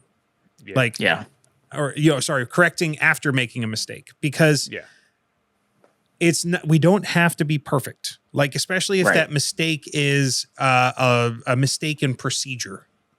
Okay. Well, like I mentioned before, we just go back to the beginning of that phase and we work that procedure again. Oh my God, I forgot to ask if they have allergies, or allergies to a certain medication, but I'm already in transport. Well, guess what? Most of the time, need that information. You'll be able to go back and be like, hey, you know what? Let me ask you a few questions again. I forgot to ask you before. Are you allergic to any medications? Are you on any medications? Yeah. What's your past medical history? What events were happening leading up to this incident? They're not going to care if you went through sample in the SAMPLE. They just want you to make sure that you get all of it, right? Yeah. And understand, all the people that are sitting there that are testing you, that are your proctors, they've been exactly where you are. They understand you're nervous. They understand your adrenaline's jacked. They understand those things. So take the time. If you're panicking or you feel like you're lost, take a deep breath, step back, and then continue. Yep. So So that is our kind of recap and tips and tricks and guidance on doing this. Like, although you really should be going through all this in school, because this was like the focus for the last like 3 weeks for us in terms of like, we're just going to hammer home scenario practice. We're going to be talking through, we're going to be doing different scenarios, and usually they'll fall into like, I don't know, how many do you say, Jonathan, like a dozen categories, or like the most common BLS? Yeah, you're going to have cardiac calls, respiratory calls, traumatic injuries. You're going to have pediatrics, obstetrics. You may have a specific skill that you have to demonstrate, like splinting or CPAP, or, you know, it all is going to be dependent on the requirements of your state, your program, your testing site. Right. And I want to emphasize this. That is something that through school, the cadre should be emphasizing to you. The staff should be emphasizing to you as to what is important for your particular examination. Yeah. And I would say they like all the skills practice revolved around probably about a dozen different scenarios, which were all probably the most common that we'd run into. The ones that are the top of mind for me, anaphylaxis. That was like, and like they're really good because they tend to be the things that we need the most practice in, that we need to be familiar with, so that when we get out into the real world, we know how to treat a young kid who is having a bee sting anaphylaxis episode. Like, you know, like that is important. So like anaphylaxis, cardiac arrest, epistaxis. That was what I had in my psychomotor exam. I think I kind of lucked out because that one's like, there's really, I mean, it uses suction and well, anyway, we can go into all that stuff, but the, what are some of the, splinting? Burn victim? A burn. I had a burn victim. A burn. Yep. Burns, yeah. Yep. Asthma attack. Usually that's one of the ones that we'll see. There's a whole host of them. But like, you know, if you look up like the most common BLS, you know, EMS scenarios, they're in there. There's about a dozen of them. And they're important to like read through every one of them, right? Like that is important to do. And become familiar with them, understand, like there's the aspect of understanding the process of a call. Like we have to be familiar with that. And we also have to be familiar with the treatment for those specific things that we encounter. Yep. With that being said, I think we need to test ourselves like we normally do. And I'm totally prepared to look like an idiot because I haven't done this in like 6 months. But Jonathan, it's going to be fun. Jonathan was kind enough to put together a few scenarios for us. Well, we'll see how we refer to it, kind or not, when we're done. Well, he was kind enough to do it. Whether or not he was kind to us in the calls is it remains to be seen. Yes. Well, indeed. I do want to say this regarding the scenarios.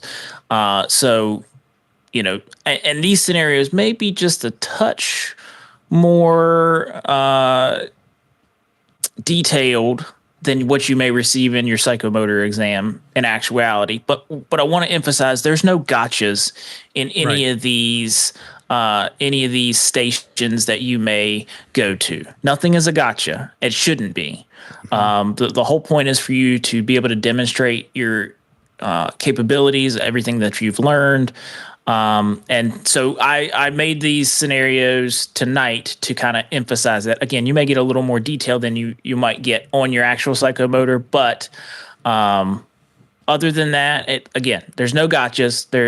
What is verbalized is what you have directly in front of you. Okay.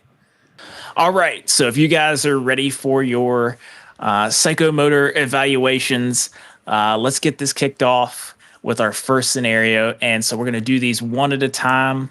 Mike, you're going to take the first scenario. Great. Now that I have my pen and my piece of paper, he's ready. I guess I'm ready. Okay. Do you need to check over your equipment? I do. I need to check all of my equipment. What equipment are you handing me to check in this scenario? You're going to have a jump bag with a blood pressure cuff. It's going to have a stethoscope. You're going to have a wristwatch. You are also going to have a glucometer, and then all of the BLS meds, and then any BLS equipment, life-saving equipment that might be there. Tourniquets, bandages, splinting equipment, traction splints, anything like that. Okay, so basically everything. Pretty much everything. Yeah, I have everything. Okay. But what All right. brand of pressure dressing is it? And what size? And is it in its complete wrapper, or has it been taken out of its secondary Well, I will wrapper? insist. I will insist that we have Sam XT tourniquets and trauma dressings. And if not, Yes. this whole thing stops. Slishman traction now. splint. Schlishman. Yes. Ooh. Yes. All right. So, Mike, are you ready for your dispatch information? Hit me. You are called to the residence of a 55-year-old male who began having chest pain an hour ago. He mowed the lawn earlier today, came in and changed clothes. He then had a spicy pastrami sandwich for lunch, and afterwards, he began having what he believes is indigestion and no big deal. The patient's wife is the one who called. Okay. Just writing stuff down. Okay. So I respond. I get to the scene. What do I see in front of me? Like what is my scene size up of the house? see Is there any difficulties? A one-story ranch house. There's a little step to get in the house, but you don't really see anything.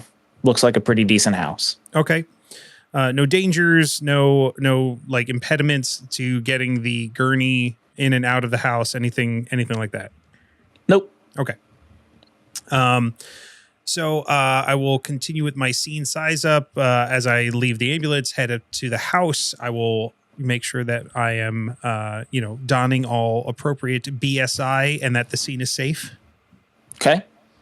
And I will, knock on the door, ask who answers the door. You're in the house. I'm in the house. The wife answered. The wife answered the door. You're in the house. Okay. Can you describe to me what I'm seeing? Okay. The wife leads you into the TV room. The patient is sitting in a recliner.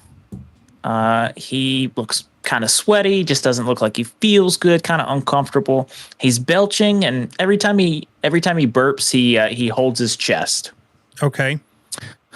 What does his skin look like other than sweaty? Is there anything that I can immediately notice? He's a little pale. Okay. Is there anything else that I notice about does he have any increased work of breathing? Is he, other than clutching his chest when he belches, is there anything like that is an immediate concern? No. Okay. So at this point, I'm going to determine the mechanism of injury or the nature of illness. I would say that this looks like a chest pain with a suspected cardiac origin. Okay. Just based off of, he's pale, or did you say he's pale or he's diaphoretic? He is pale. He's pale and diaphoretic. He's pale and yep. Okay. So he's pale and diaphoretic. Those are signs and indicators of shock. He is having chest pains. At this point, I would actually, before I go through that, is he my only patient? He is your only patient. Okay. So I know how many patients I have. I have determined a nature of illness, which looks to be a chest pain of cardiac origin. At this point, I'm going to call for ALS support because I believe that it is a cardiac call, and I would like their help. And my general impression is that this gentleman may be having a MI. Okay. ALS is not available. Of course not. But yes, your general impression is noted. Okay. What is his general that's my scene size up. I'll just work through these in phases. The next part, I will go into my primary assessment, walk over to the patient. Hello, sir. My name's Mike. I'm your EMT today. What is his general level of responsiveness? He is awake. He is alert. He's talking to you. He's able to answer all your questions. Yeah. Okay. Does he have any motor issues? Anything that looks like that? Any deficits that I can immediately notice? No, he just looks uncomfortable. Okay. So then I'm going to move into my XABCs. Is there any type of exsanguination that I could notice? Or nope, there's no bleeding? There's no bleeding that you can see from anywhere, and there's no blood pooled anywhere in the residence. Okay. Is his airway patent? Yes. Okay. And I'm confirming that by his answers and also checking to see if there's anything going on around his mouth, but it looks like it's patent. Yep. Breathing. Is he having any difficulty breathing? He's not having any difficulty in breathing at this time. Okay. And then circulation. I'm going to hold his hand, and I'm going to take get a feel for his pulse, not necessarily get the pulse rate at this point, but I want to see if I can get an idea of whether or not his pulse is bounding, thready, strong, or okay, regular. Okay. It is a little rapid, and it is bounding. Okay. Rapid bounding pulse. And then you said that his skin signs were pale and diaphoretic, right? Correct. Okay. And he just keeps emphasizing he thinks it's that sandwich he ate. Gotcha. Okay, sir. Well, we're gonna take good care of you. We're gonna make sure that there's nothing seriously wrong with you. But you know what? Let's hope that it is that sandwich. You know what? Pastrami can be rather unsettling on stomachs now and then. I am also a fan of the pastrami. Okay. So at this point, I don't see anything in the primary assessment that is telling me that I need to perform an intervention. So I'm going to go into my secondary assessment, beginning with asking the patient the OPQRST and sample questions. So, sir, when did the pain start? About an hour ago. I was mowing the grass and came in, changed my clothes, and then I sat down to have some lunch, had a pastrami sandwich. Right there when I was eating that pastrami sandwich, it feels like indigestion, man. And yep. I just can't stop burping. I don't know what excuse me, I don't know what it is. Yep. Okay. I hear you. Yeah, I've had that a time or two myself. Is there anything that makes it better or worse, like the pain? Nah, tried moving around. No, nothing. It's just kind of constant. Okay. Does it get better or worse when you belch or anything like that? No, I don't know. I just keep having the urge to, burp. I don't know what it is. Okay. What about what does it feel like? What does that pain feel like? I don't know. It's like right there into the center of my chest, and it just feels like heartburn, just kind of burning sensation. Okay. So it feels like heartburn. Cool. Okay. How about where does it stay in your chest? Does it go anywhere else? Is it radiating anywhere? Nah, it's just right there in the center of my chest.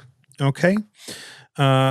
How about the severity? Like, if you can rate that pain on a scale of 0 to 10, how would you rate it? Oh, I don't know. It's probably a 4. Okay. Yeah, it's no big deal. Has it always been a 4? Did it start out lower? Is it getting worse? Or is it getting better? I don't know. And now that you mention it was probably a 2. Just started out as kind of like a little, like I said, indigestion. That's I still think it's just a bad case of indigestion. Yep. Okay. And then, so you said this started about an hour ago. And did you have anything going on before that? Like how much time would you say is? It probably took me an hour and a half to mow the grass. Of course, I got a riding lawnmower and, mowed all the main yard, and then I trimmed up around the house, and I use a push mower for that. So I was push mowing for, 15 or 20 minutes. But really when I came in, when I came inside, that's when it started. Changing my clothes and eating a sandwich. Okay, I got you.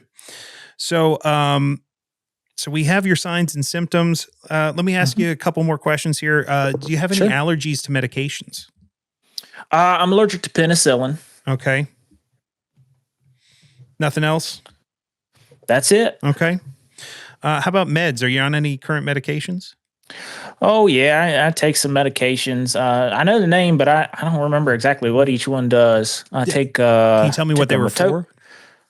No, I don't remember what. Yeah, something about high blood pressure, and my cholesterol's high, and um, I take a 81 milligram aspirin at night before I go to bed, and then the doctor gave me a little brown vial that said if I ever had any chest pain, like if my heart was ever bothering me, to take one. And I think it was called nitroglycerin. I've never taken them. They're in the bedroom, but my wife, she insists I get a fresh prescription, every so often, make sure they're in date. But have you taken any of those today? No. This, like I said, this is just just indigestion, I think. Okay. So you have been prescribed aspirin and you have been prescribed nitro, right? Oh yeah. I take metoprolol, losartan, and atorvastatin as well. Those are, but like I said, I don't remember which one does what. Okay. No, metoprolol. What was the statin? Atorvastatin and then losartan. Okay. Losartan. Okay. And then you said that you had high blood pressure, high cholesterol.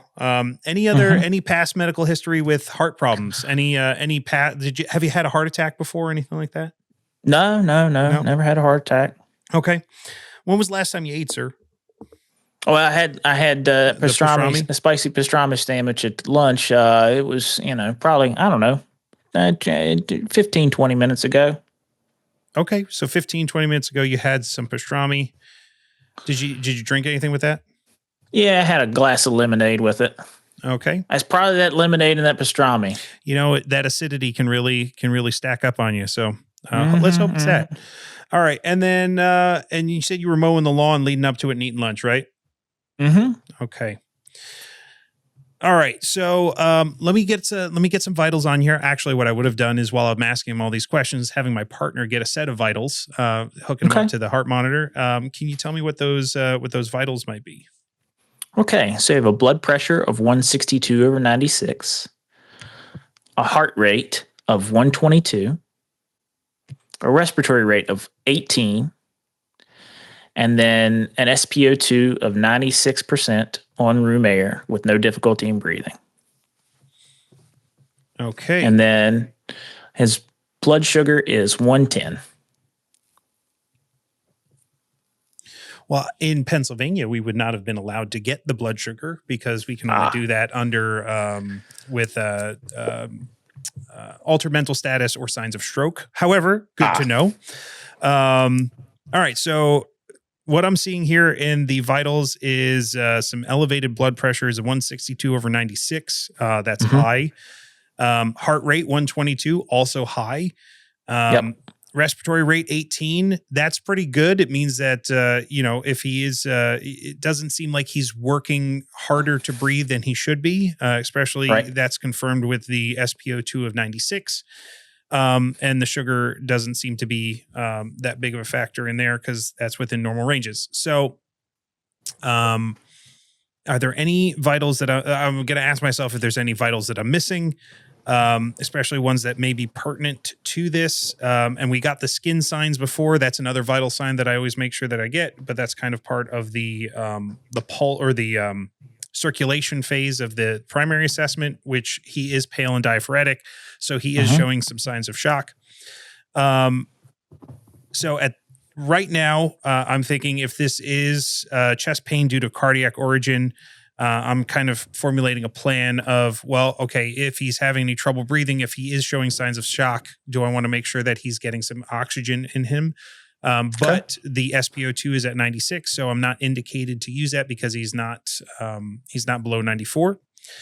And so then that kind of leads me into an idea of, all right, so I've got my assessment, and what can my treatment be? Well, while we're waiting for ALS to arrive, we can go into aspirin. He did not say that he was allergic to aspirin or have any contraindications of that. Let me ask him, sir, have you had any head injuries lately or anything like that? That could be, or any gastrointestinal bleeds? Nope. Okay. Nope, nothing like that. So there's no contraindications to using aspirin. He said he had not taken any yet. So I'm going to say, hey, sir, let's give you, let's have you take for these baby aspirins that you were prescribed here. I believe each one is probably going to be 81 milligrams. So with a total of 324 milligrams of aspirin. Okay. So just chew those up and swallow that. You want to get that in there as quickly as possible. Okay. Aspirin's on board. Okay. And then to help with that blood pressure and the cardiac or the suspected cardiac pain, I would say that nitroglycerin, especially if it's been prescribed it, because we can assist with the nitroglycerin, is to have him take the prescribed nitro dose. Which, oh my Lord, I am totally blanking on what the prescribed amount of nitro is. Well, do you want my wife to go get that bottle? She's got it. Yeah, why don't you go get that bottle, ma'am? That would be great because I can assist your husband in taking some. Okay, so wife goes and gets that bottle. Okay, what does it say on the bottle? It says 0.4 milligrams per tablet. Okay. And does it have a prescription? Help me out here. It's 0.4. 0.4 is the dose of nitro, right? That is correct. Okay, yes. Thank you. Jeez. Man, it's one of those things like, you put yourself on the spot. You're like, what? I should know this one particular thing, and I'm blanking on it right now. So 0.4 milligrams of nitro. And then the number one thing that I'm looking for is to see if he has a blood pressure that is within the range to use it. So it is 162/96, which is well above the threshold usually of about 100 systolic. So, sir, I'm going to say, why don't you take this pill that's prescribed to you here? I'm also going to go through the 5 rights. Is it the right patient, the right time, the right? Man, I'm going to mess this up too. Patient, dose, time. Mm-hmm. Right reason. Is that one of the rights? Mm-hmm. And the right, oh man, help me out. What's the other right? Oh man, you're the proctor. You're not allowed to help me. Yeah. Well, fail me on that because I can't remember the 5 rights, but I know it's his. I'm confident that it's his based off of the information that I've been giving. It's his name. Sir, is this your name here on the prescription bottle? It is. Okay. You got him. You nailed him. Okay. I sometimes there's just like I don't know, like I can't recite the 5 exactly. Right. So I'm going to say take this. Is it sublingual tablet? Yes. Okay. Yep. Stick this under your tongue, and we will let me know if your chest pain starts to feel any better. Okay. So yeah, I'm going to, I've made my plan for treatment. And sir, just, humor me out here too. Is there, I'm going to check around his shoulders, see if any of that pain could be musculoskeletal in nature, but, it seems like at this point it is not. Moving your arms, moving your shoulders, does any of that make the pain worse or better? Nope. It's the same. Okay. All right, so I've gotten I've got my secondary assessment, made my treatment plan. I'm gonna say that this patient is a high priority because they are suspected cardiac origin, and once I've completed my treatment, I'm gonna make a transport decision. So I'm gonna call back to dispatch and see how far away that ALS is if they are still coming. Yes, they're not available. Not available. Okay. Do I have any choices of hospitals? Your local hospital is 10 minutes away. It is a PCI center. Okay. Well, great. That makes the choice easy. It is an appropriate facility because it is a PCI capable hospital, and I don't have to make the choice between that or some other hospital. So that's where we're going to be going. And at this point, I would say, hey, sir, you know what? I really recommend let's get you into the ambulance. Let's get you rehooked up to our monitors, and let's get you off to the hospital. We're going to bring you to St. Elmo's General PCI Hospital. And take you over there to get checked out. When you say hooked up to the monitor, what do you mean? Well, we're gonna unhook you right here, and we're gonna transport you to the ambulance via the gurney. So we're gonna have you stand up. We're gonna sit you on the gurney. We're gonna wheel you out there. We're gonna get you into the ambulance, and we're gonna hook you back up to the stuff that you have on you right now. This blood pressure cuff, the SpO2 monitor, all the things that are on you right now. We're gonna do, once we get into the ambulance as well, because we're gonna reassess and make sure that your vital signs are still staying steady. Okay. All right. So, any any difficulties, things to look out for in terms of transporting him out to the ambulance? Nope. Okay. Nope. So you're in the ambulance now. Great. So we're in the ambulance. We've made the transport decision. We've got everything moving there, and I'm going to take another set of vitals and see how we're trending. Okay. Your second set of vitals are 178 over 102 for your blood pressure, a heart rate of 128, a respiratory rate of 22. Your SpO2 is 92% en room air with some difficulty in breathing. Okay. Well, that changes some things. So, and he has said, my stomach's kind of upset now. Okay. So, before I do anything else, based off of the increased work of breathing, he says that he's having, sir, are you having more trouble breathing now than you were before? Yeah, it's weird, man. It feels like I got I don't know, something sitting on my chest. Okay. So, is your chest pain increasing? Yeah, I mean, for a second, I got a headache now, but like after I took that tablet you gave me and put it under my tongue, and that seemed to ease it up for a minute, but I don't know. It's a little worse. It's probably like a 6 now. Okay. Well, I'm gonna put him on O2. Let's put him on. We'll call it 6 liters via nasal cannula. Okay. All right. That brings your SpO2 up to 94%. Okay. And you said if you had to describe the level of pain that you're having right now in your chest, can you give me a number on it from 0 to 10? Oh, it's probably a 6. It just feels like something's sitting on my chest now. It still got the heartburn feel, but it just feels like somebody took a stack of books and set on my chest. Yep. I hear you. Okay. All right. So I've reassessed the patient, and we're transporting to the hospital. So at this point, I would probably give them a call and let them know what's coming in. Okay. You want me to do the call? Sure. All right. Let's see how badly I can mess this up. All right. So St. Elmo's General PCI Hospital. This is Medic 1. Medic 1, go ahead. I am en route to your facility with a 55. That's a 55-year-old male coming from home with suspected cardiac chest pain. He is pale and diaphoretic.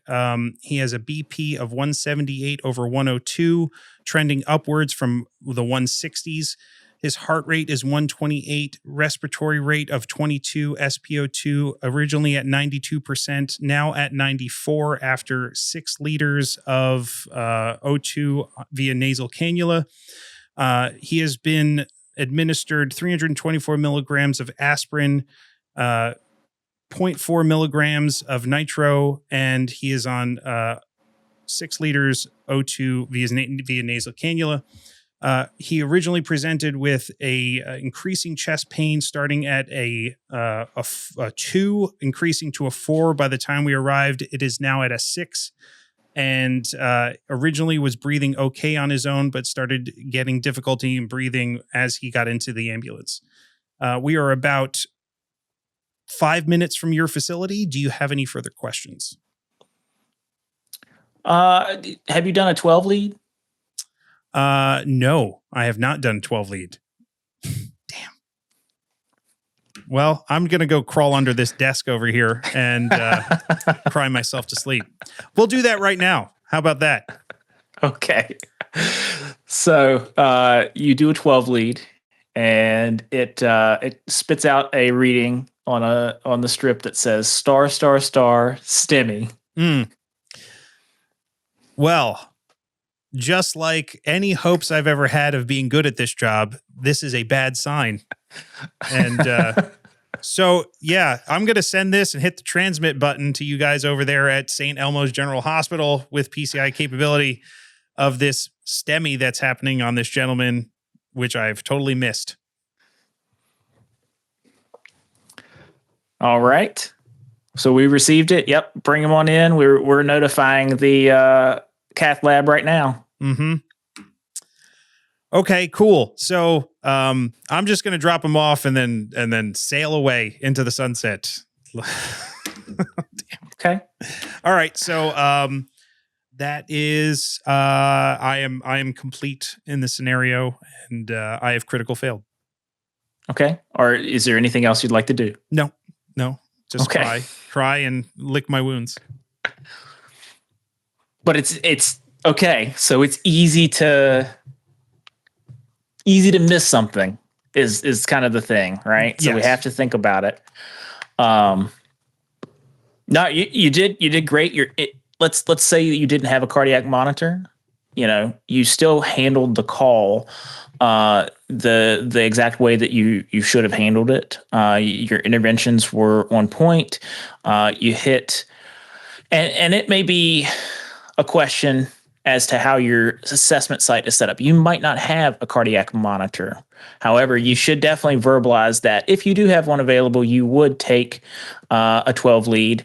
Obviously, you can't interpret that, but if it does have a computer interpretation, you are able to maybe make a determination based on that. I would like to call out that when I said, what equipment do I have? You said you have you have a BLS jump bag and all the stuff that comes in the BLS jump bag. And I did say that after yes, I did say that. So we won't gig you on that. That's totally on me. But I also run on an ALS ambulance, and I should absolutely know that I have a cardiac monitor available that I can help figure out if there's a cardiac issue going on. Not that I can interpret it, but I can put those 12 leads on and hit that button to go into assessment. And I think that's the big thing for BLS providers and then like EMT candidates is recognizing, hey, if I have this. Whether I have the piece of equipment available or not, I should at least verbalize, yes, I would do a 12 lead at this point on this type of patient if I suspect cardiac nature, and then you'll get a computer interpretation, right? Mm-hmm. It could have said normal sinus, and you still would have done what you're supposed to do. In that call. I'm not super upset with that because at the end of the day, there's nothing that thing is going to tell me that I don't technically already know. It's giving the hospital more information, but I already know that there's a suspected cardiac event happening, and I'm getting him there with as quickly as possible with the meds on board that the interventions that I can actually perform. But I don't know if I would call it a critical fail. That's it. Like I said, it's really going to be dependent on what equipment they say you have available. And I did not verbalize that you would have a cardiac monitor. So but that is one of the in Pennsylvania. I can vouch for that is definitely one of the scenarios or one of the assessment skills of things that you need to be able to do in a scenario. So for not thinking of me needing to do a 12 lead, I would consider it a fail. because I just didn't even think of it like once, not even once during that whole thing. I'm working this whole thing up and went, oh, damn. Like they asked me for a 12 lead. I'm just going to crawl under this cot right here and just cry myself to sleep. But hey, you know what? This is again, part of what we do on this podcast and that we're proud to do is to show vulnerabilities and ways that we can get better. And we can't get better unless we show like, hey, like, look at this. That is something I will remember moving forward, is that I need to make sure that I am, paying attention to, what I may have available. Maybe it wasn't with me as I walked in the house. Maybe it was in the ambulance. Like, hey, if there's a 12 lead or a cardiac monitor available, I should use it. Yeah. And it's again, and I may have tripped you up at the beginning of the call when we talked about equipment being available and not emphasizing, you do have a cardiac monitor if you need it. Well, I'm just going to blame you. That's fine. That's fine. I'm just going to blame everything but myself. Nope. That's not how I roll. To be clear, say jump bag. What's that? I did say. You said jump bag, like what you have for available equipment was a jump bag, which would not include an AED. It would also not include a monitor. We talked about that. Yeah. But by the way, welcome back, Max. It looks like you dropped off during the first part of that call and then came back afterwards, just like any good partner. He's like, hey, peace out. I'm thirsty. I needed a snack. You got this. He's like, Mike, you look like you got this. I'm going to pop around the corner to Wawa, go pick up a hoagie, an Uncrustable. but yeah, so that was my scenario. Why don't we do one for Max? All right, so mine went just perfectly for some of it, but now it's time. Now it's time for Max. Max, why don't you please redeem us in our in your scenario, even though your computer died and now you're talking on a cell phone. Hey, overcome, like just tangent and keep moving. All right, Max, are you ready? Sure. To borrow from Chris and Spencer over at EMS 2020, and you're in the hot seat. I am in the hot seat. You are correct. Okay. So if you are ready, would you like to take a look at your equipment? I would indeed. What do I have available? You've got a full BLS jump bag with all your vital signs equipment, but you do not have a pulse oximeter to take pulses. You have a stopwatch or a wristwatch. Okay. Do I have an O2 bag? Yeah, you have O2. You also have a cardiac monitor. Oh, he gets a cardiac monitor. Well, I have to, fix my mistake. I have a stretcher, I have a monitor, I have an O2 bag, and I have a first in bag. Correct. Okay. All right. So, give you your information. Okay. Your crew is called out to the local elementary school to the playground for a 10-year-old male who is severely short of breath. He was playing tag with his friends when all of a sudden he started coughing and now he's having trouble breathing. He is awake and able to respond, but only with one or two words at a time. Okay. So as I pull up, what do I see? You see a playground full of kids, and they're all kind of gathered around one spot. There are teachers standing around over there as well. Okay. BSI scene safe. I'm going to make sure that I put on my gloves. Is the scene safe? Yes. So BSI and scene safe are acknowledged, and yes, the scene is safe. Okay. How many patients? So I just have one patient, correct? That is correct. You have one patient. Okay.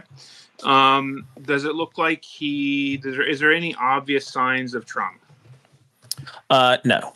Okay. So is he on his back, his side? Is he sitting? Is he standing? So he is sitting on a bench, leaning forward with one hand on each knee, leaning forward. All right. I'll approach him and introduce myself. My name is Max. I'm here to help you. What's your name? Johnny. Okay, so he is alert. Yep. Okay. Airway obviously is an issue. I think right away I'm going to put him on some O2 Okay. to start with. So airway is not good. Well, he is breathing. His airway is good, but his breathing is compromised. Is he using like accessory muscles for the breathing? Yes. Okay. You can hear him wheezing without using a stethoscope. Okay. Okay. How does I'm gonna take a hold of his wrist. I'm gonna tell him, hey, I'm gonna hold your wrist. I just want to feel your pulse and see how you are. How is his skin? He is sweaty, but he's kind of flushed too. Okay. What's his pulse feel like? His pulse is right around 110. Okay. I'm also going to take a look at his respirations. What's their count at? So respirations are at 28. And they are rapid. They're rapid. Okay. I'm going to ask one of the teachers. Did this happen all of a sudden? Is this just something that's been going on for a while?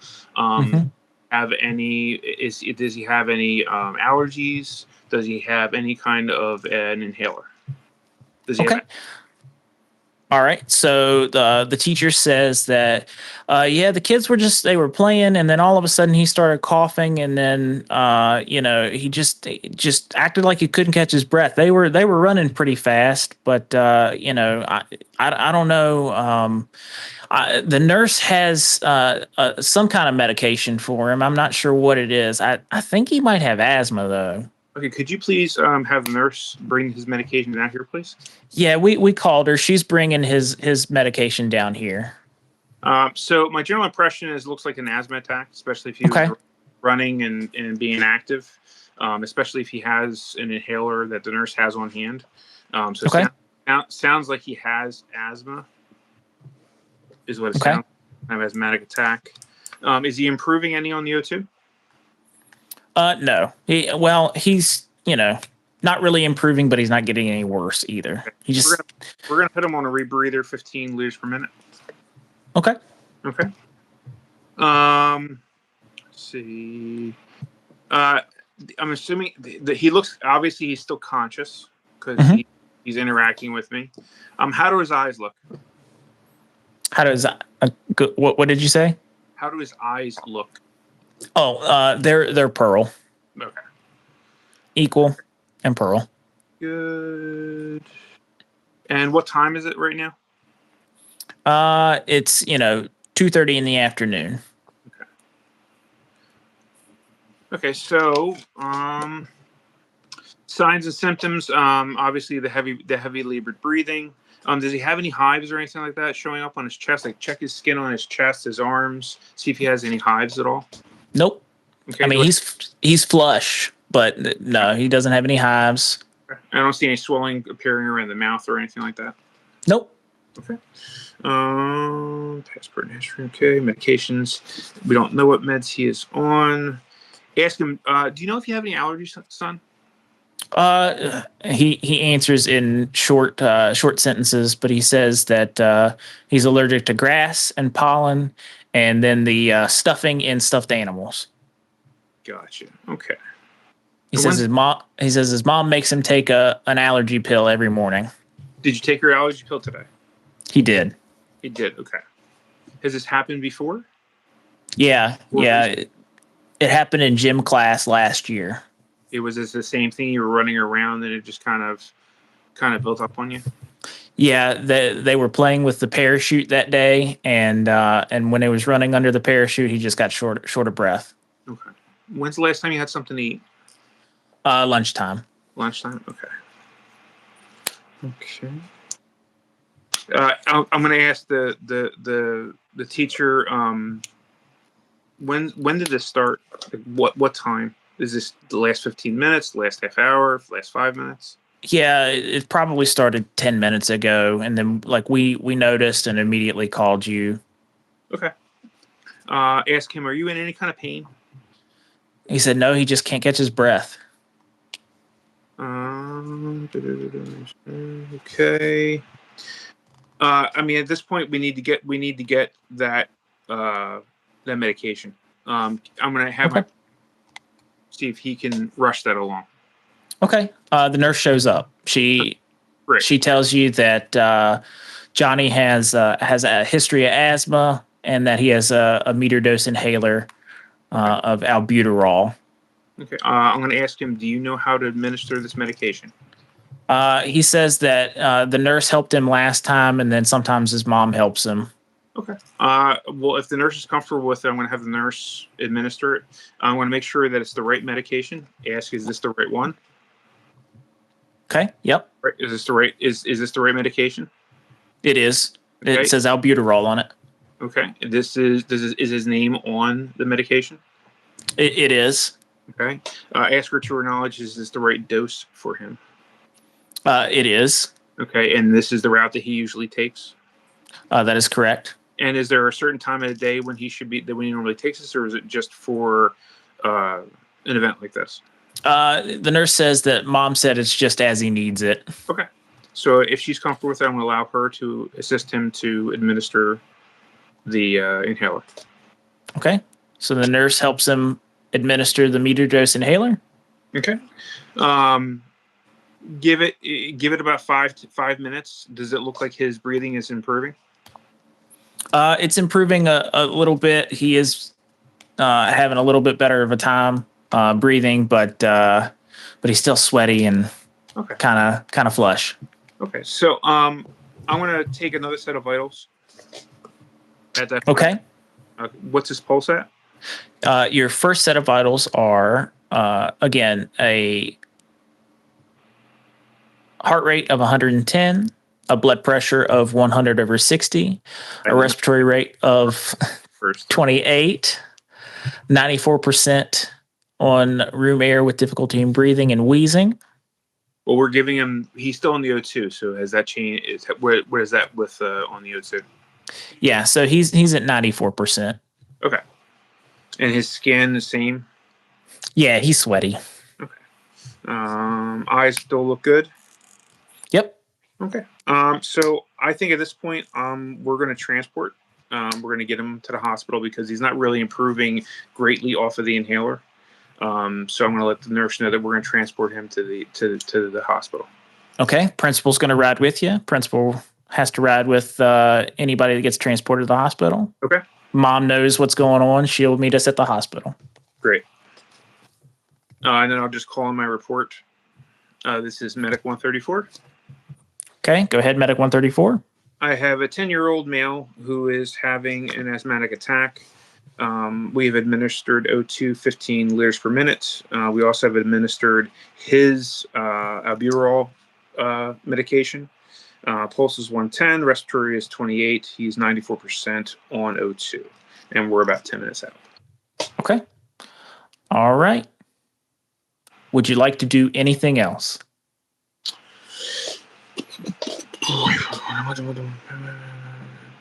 Depression.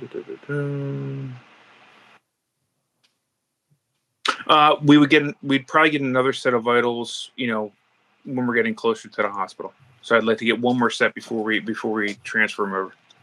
Okay. This set of vitals are going to be a blood pressure of 102/66, a heart rate of 100, a respiratory rate of 24, 96% on non-rebreather, and his difficulty in breathing is starting to subside. Okay. All right, we'll just get him comfortable. Ask him some questions. Ask him like what his favorite sport is, that kind of thing. Try and keep him calm and on the way. That's it. All right. Are you done? Is there anything else you'd like to do? I don't believe so. I think I am done. Okay. All right, Max. Yes. Pretty good. Did you ask for ALS? I did not ask for ALS. That was number one on my list. Yeah. So and it's tough here. I'm gonna step in and kind of give you guys some leeway on this, because you do both work in services now that oftentimes there is a medic truck. And you do have ALS available. But for our listeners, in this type of scenario, in this psychomotor examination, you have to look at it from the perspective of you are a BLS crew responding out to an emergency, and you have to request ALS. So that is something that that you do have to make sure you do throughout your testing, is requesting additional resources to include an ALS provider. Yep. I have one on the list too that I'm just not sure about. Not necessarily like a critical fail, more of a question on my end.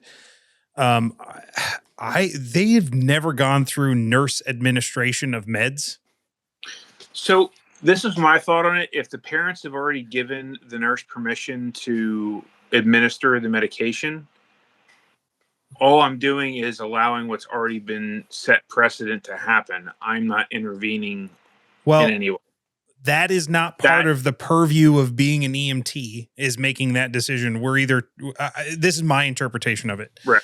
We're either told we can administer stuff or we can assist in administration. There's never a time where we were kind of taught about we can allow a third party to administer stuff. A parent can, but at that point they are our patient. And correct. We have to, I would say we would have to administer things. So like, I don't think there's anything morally or ethically wrong with it. Cause you're now like, you're supervising the administration of that nurse now doing things, but it's, as far as like the testing goes, somebody would probably ding it and go, that's a fail because you did not do the administration. Absolutely. Yeah. And that is a great point, Mike. I think that taking some ownership of it for testing purposes, absolutely. If it's something that is in your scope of practice and you can assist with the administration of a meter dose inhaler, you should be the one doing it. Like you did all the stuff. Yeah. It's just, I think you put yourself too much in the scenario to say like, oh, I'm going to like in the real world, I would have the nurse give the thing. But in reality, like if you're assessing the 5 rights and you're the one that's making the determination that it's an appropriate time to use that inhaler, then you're probably gonna like you should do it. And then I had one. I tried keeping track of all the stuff that you'd gotten here just to see if like, oh, like what can I give feedback on? I think you got everything in the secondary assessment. You went through all the sample stuff. Obviously, you didn't go into OPQRST because he wasn't in pain, but you got the symptoms. My criticism would be that you jumped around everything so much because you were trying to move way deep into secondary assessment before finishing primary assessment. But I understand you're trying to get information about whether or not it was like, hey, is this asthma or is this anaphylaxis, right? Like, I think that's kind of where I saw your head going with it, which is where mine was going. It's just a matter of, okay, you know, like you had dipped into like the, like, you know, the secondary questioning stuff and vitals before you had gotten into, like circulation, like checking for skin signs. So when I did my format for how I would do the card, it was a matter of, okay, well, if I'm already here and I'm already touching skin, why not get the pulse while I'm there? Why not, if I'm looking at his breathing, get the respirations now to get them out of the way? And that was something that I did through, that's kind of was my format on how I did my structure of like how I would go through the scenario, is that if I'm here and I'm checking circulation, let's get a pulse. If I'm here and I'm checking airway, let's get a respiration rate because I'm already there. And that's just kind of how I did my format for this kind of thing. I get what you're saying. And in the real world, yes, like we are doing that stuff. However, like my point would be for those that are listening that are trying to go through like the exact, like, hey, I want to perform in a way that is like more foolproof to make sure it passes the psychomotor exam. What they're going to, like, what they can't ding you for is making sure that you go through your primary assessment, which does not include vitals, right? Like if you start asking about vitals during the, like before you start assessing skin signs, circulation, breathing, that could be something they can ding you on to say, oh, well, you went into secondary before you finished your primary assessment. You have to finish the primary assessment before you go into the secondary. It's semantics, but like, well, yeah. No, I agree, and this was a suggestion by one of the proctors when we were doing, the repetitions at school, right? And the suggestion of her how you could work through that part of your exam, and it kind of worked for my brain, so it just kind of stopped. But I agree that if you do it section by section, you're less likely to miss those points. But well, and you did ask for vital signs, but I only gave you what you asked for initially, which was the skin, which is part of the primary assessment. But I also gave you the respiratory rate and the pulse. You gave it to him without prompting. Like he said, what's I'm going to hold his pulse and see what that's like, and you gave him respiratory or pulse rate. But my question was going to be what's the pulse right? rate? Yeah, it's question. And the O2 thing, I didn't have an O2 sensor, but I had a monitor. So I should have used the monitor I could have used the monitor for the SpO2. But yeah. Well, I mean, that too. I missed that part. But yeah, I mean this is again goes into nuanced stuff like, are they going to ding you for getting a pulse rate on the initial primary assessment? Probably not. But, is that important right there? Like, does pulse rate give us the information we need for a primary assessment? No. So, It's just a matter of going. Like I said, this is just kind of how it kind of burrowed in my brain. It kind of stuck there. And that's how we do things in like, if we're going by how the world really works, as soon as you get on scene, somebody's hooking that kid up to a monitor and you're asking questions and you're getting all the information all at once. Yep. But I think it's probably, you guys have had several months of practicing in the field at this point, and I think it's probably one of the disadvantages of going back to this testing mode because it is so different. Like I said, it's its own skill set. Yeah, it's difficult. Like I'm pushing myself to make sure that I'm going through every single step and trying to think through what is every single thing, because the reality is, do we ask every single patient what their last oral intake was? I have been. Yeah, I do it because I know that's part of the OPQRST sample. But I mean, on all the calls where I'm the secondary and I'm getting vitals and I'm listening to the conversations of every other provider that I've ever ridden with, not a single one of them asks what their last oral intake was. That's just the truth. Like that's just, that's probably one of the things that is not usually involved in every secondary assessment. So it's just to say there's many things that are like slightly different between how it really happens in the real world versus, the textbook definition of how we should perform in a psychomotor exam. Yeah. But any other things on your side, Jonathan, that you caught? Yeah, I think we hit all of them. The intervention was correct. The big critical fail that I would probably say is not asking for additional resources. Yeah, that's the big one. And then again, like Mike said, just that emphasis of taking ownership, and if it's a thing that we need to be doing, like assisting with the meter dose inhaler, then that's something we should be doing, right? As testing, right? Because we don't know where she got her nursing degree, right? Yeah. She might be like, I never used one of these before. they call me a nurse and I wear the outfit, but I didn't really go to school. No, I would say, like if we were in class, Max, and like we were, because this is what we would do. We would listen to each other and we would critique each other. This is part of the process.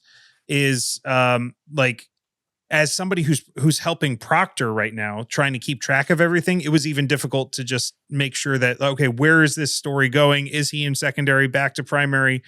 Like, and then to go that far down and go, hey, all the way up in that front section where we're talking about the scene size up. Like, part of that scene size up is calling for the ALS support. So making sure that we don't move on to the next phase until we complete that phase. So but it's what everybody does. We all rush forward into the scene to start getting into patient assessment and treatment instead of making sure that we like, go through all right, do I have to get everything? Is this scene safe as a BSI? Even the other point to that too is, like, if you're not sure, you can say, I'm reserving the right to request ALS. Like, you don't have to do it from the scene size up. You can do it and say, hey, I may still call ALS. I want to talk to the patient or see what's going on, and then come back to it. Yeah. Well, and the only thing I will say on that is, I think it's a lot of the times, and I don't know how Pennsylvania is, but when I've done psychomotor testing, it's a point-based system. Yeah. And then there are critical fails within that. And so requesting ALS can definitely be a critical fail, but it's also a give me point. So again, we have to gamify this a little bit. Where can I check my boxes on my critical fails? And then where can I gamify this and get points where I need them? And that's an easy one to say, like right off the rip. Hey, I'm going to request ALS. So like, you got points, and that you went through that and didn't get a critical fail based on, hey, you went ahead and requested it. Realistically, if it's respiratory, I should have requested ALS. And the thing of it is, I mean, just in testing, because that's what we're talking about. You've got to request that ALS, and I think, as part of that whole scene size up, there's so many like give me points in there, right? Scene safe BSI, that's a critical fail. So you go ahead and hit that. Requesting ALS, you go ahead and hit that. And then you check the boxes on those immediately. And you've got those ahead of time. Again, I think it's one of the things that's difficult about getting in that testing mindset. And then once you've been in the field, it's tough because there is that disconnect like Mike talks about. Right. And it's something I have always struggled with. It was really tough going through paramedic school and having to get out of the mindset of being in the field, and then getting back in that testing frame of mind. Right. Yep. So, I think things that we could work on is, especially as fresh EMTs. Like, I honestly, I think anybody who is probably listening to this stuff, who's been in the field for a bit, is probably looking at this going, I don't know if I would hit every single one of these things. And if you are, awesome. I'm super proud of anybody who knows all these points. And I find that, like, there's probably like this curve, right? Like, as you get out of school, you have the most compliance with the way things should be as you can, right? Yeah. And then you're going to dip off. And then as you get more proficient and you become very, especially for those that take the path of teaching and becoming instructors, you're going to become super proficient again on the nuances, the intricacies, the procedures, right? The protocols. We're just new to this. And I don't think there's anything wrong with kind of assessing ourselves going, I've learned that, but there's a whole bunch of other stuff that I've gotten way more proficient in over the last 6 months. So I do this, I assess, okay, I need to get better at that. I need to make sure that I'm still paying attention to, like, for me, like, okay, I felt pretty good on most of the stuff I was doing, but totally missed an obvious tool that I use every single time. Even I have no excuse. I have a heart monitor with me on every call. So like, I should be using it. it's an easy one. It's an easy one to use. It's one of those ones where it's like, I just didn't think about it because it wasn't part of what I was, following. Right. So Is a cardiac monitor part of the kit when you guys go in for your psychomotor testing? No. No, No, AED only. well, no, I see. no, there is a 12 lead. There was a 12 lead scenario in the, You're right. in the PA protocols, or PA testing, I believe. Yeah, placement. However, in class, not so much. Okay. So if I'm going to be critical about why I made why I went down the path that I went down, is because I was more reciting the things that I was taught in school and that we rehearsed over and over again than necessarily trying to dive into what I would actually do in the real world. Because if it was in the real world, I'd be like, oh, it's cardiac. I'd probably just, start putting the 12 leads on as soon as we got there. Right. Like that's right. But I'm trying not to fall into that. But because in class, as part of the BLS scope, they pretty much never brought in a monitor. Like it was not part of our kit. Nope. Sure. So if we were dealing with a cardiac patient, it was a high emphasis on med administration, calling for ALS, transport, priority, reassessing every 5 minutes, like the stuff that we would do if we were a BLS ambulance without ALS equipment. Yeah, I mean, they didn't even have a practice monitor. We used tape. That was Yeah. Wow. Okay. We didn't have one to play with, but I mean, they did go over 12 leads, and they did meant like it was part of the curriculum is to learn how to put a 12 lead on. And in Pennsylvania, It is within our scope of practice to put in and transmit a 12 lead. So sure. I mean, like going through these scenarios, like interventions wise, I didn't see any issues at all, right? You guys stayed within the scope of practice and administered the meds and provided the interventions that you needed to do. So I didn't see any issue with that stuff, but from a testing perspective, we did find some things that we could improve on, even myself. Yeah, we have room for improvement, which is always good. Always. But yeah, so I think we've beaten ourselves up enough. It's it's good to assess. It's good to find ways that we can improve, and we just hope that this is kind of fuel for you out there to understand that, like, this is what we should be doing, right? Like this is what you should be doing as a student, as somebody who's trying to practice the discipline of doing the psychomotor exams. You have to be critical on yourself. You have to be critical of your partner, right? Or else you're not going to, like, the absolute worst thing you could do is sit there with a scenario sheet talking to a fellow classmate and phone it in. Yep. Or else why are you doing it? Right. So like you have to make sure that you're assessing them based on what you know that you should be assessed on, what they should be assessed on. And it's absolutely critical, or else you're going to just, do this thing where you're like, oh, well, yeah, you're fine. I mean, I'm fine too. Right. Like we could probably just, go home and not have to worry about any of this. Like we have to, this is the discipline of being an EMT and in EMS. We make sure that we assess what we're doing and we get better at it. So 100%. Doesn't mean that we feel great about it every time, but anyway, why don't we finish this off with something that'll probably, crush our egos even more, and do 3 questions on our on pocket prep. No. Oh yeah, let's definitely do it. Oh, I can't even look at it. Damn it. Well, that's not watch the I can share my screen with you guys, and we can go through it.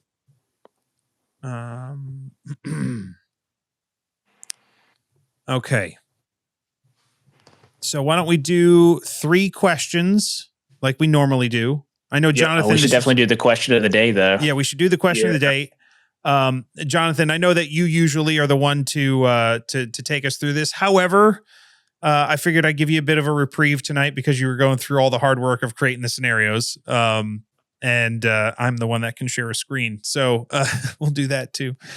So let's go through our question of the day.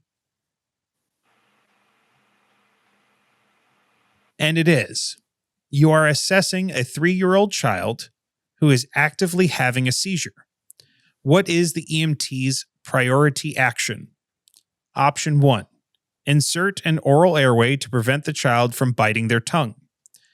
Option 2, provide oral glucose. Option 3, protect the child from injury and maintain a patent airway.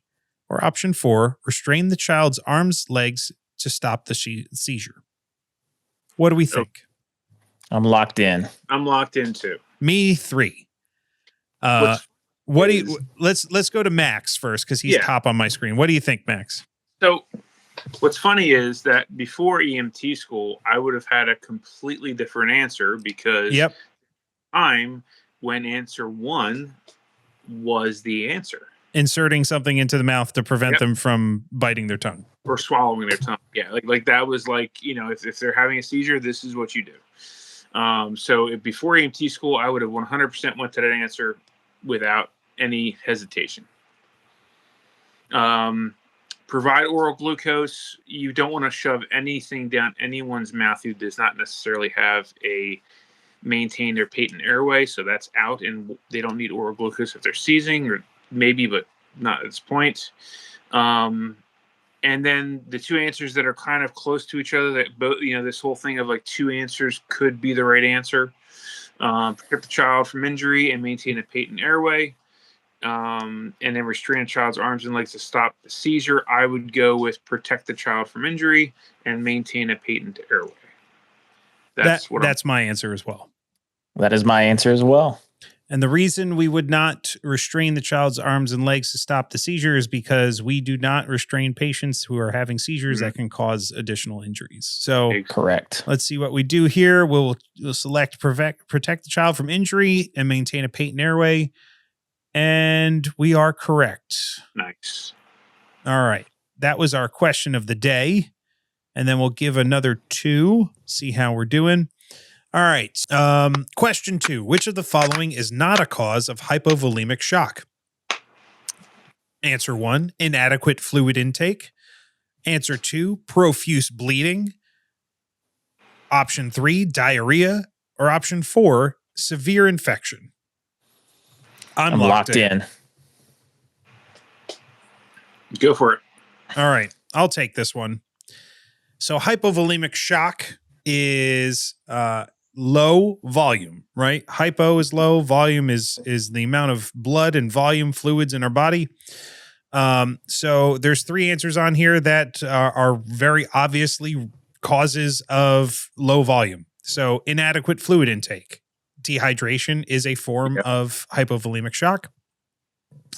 Profuse bleeding is the loss of that volume through a exsanguination or from a cut or a bleed. And then diarrhea is loss of that fluid through the gastrointestinal tract. So all 3 of those are loss of volume. The last one, severe infection, is, it could lead to other forms of shock, like septic shock, but it is not an immediate cause or a direct cause of hypovolemic. So that would be my answer. Right there with you. Correct.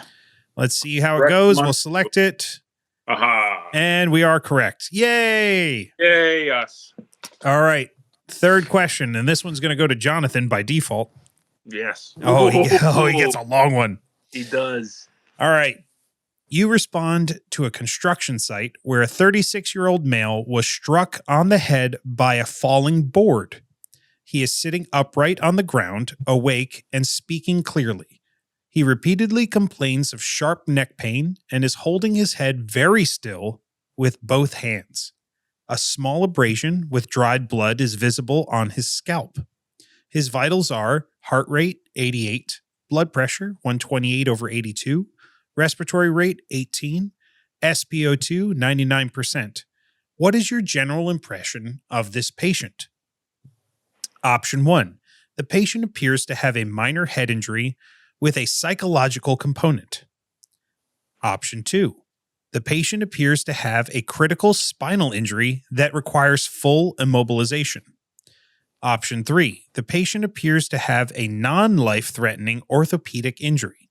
Or option 4, the patient appears to have a significant injury with no immediate life threats. Okay. So this one's a little trickier. It is indeed. So What should we break out of? Because this is a long question. Let's before we get into an answer, let's pull out some key information. What do you say? Sounds good. okay, let's do it. All right. Where is he? He's at a construction site. Yep. 36-year-old male. He was hit on the head by a falling board. That's kind of the, okay, it's giving you the mechanism of injury in the upfront of it, right? Mhm. And then what's he doing? He's sitting upright on the ground, awake and speaking clearly. All right, so that's giving us some mental status, right? Repeatedly complains of sharp neck pain and is holding his head very still with both hands. A I small think that's a abrasion. critical. Yeah. Go ahead. Yeah, I think that's a critical piece of information right there. Mm-hmm. Yep. So the neck indicates spinal injury, right? Like he's Mhm. holding his Yep. head very still. It's almost telling you, hey, he should probably be in C-spine because he's doing it himself, right? Correct. Yep. And a small abrasion with dried blood is visible on his scalp. That one to me is almost like a gimme in there as in terms of a distracting injury. Like, Sure. okay, yeah, there's other more important things to worry about. The dried blood is not a thing. And then it gives us some vitals. So a heart rate of 88, is that within normal? Sure. Yeah. Mm-hmm. A BP of 128/82. Yeah, that's a good blood pressure. Better than mine. Yeah, it sounds like he's pretty generally healthy at that point. Respirations of 18. Yep. Yep. Okay. And an SpO2 of 99. Yep. So vitals are all good. So I just wanted to break that down because like that's for me, as I read through the question, I got through all those things. I'm like, I didn't even process it in my brain. I have to like go back and break those things apart to be like, what is the information that it's giving me? To then go through and go, all right, well, what are the options? So like it sounds like within the answers here, it's saying how severe is his injuries, right? So Jonathan, walk us through what you're thinking. I'll start with the ones that I think are not. They're definitely not correct. The patient appears to have a minor head injury with a psychological component.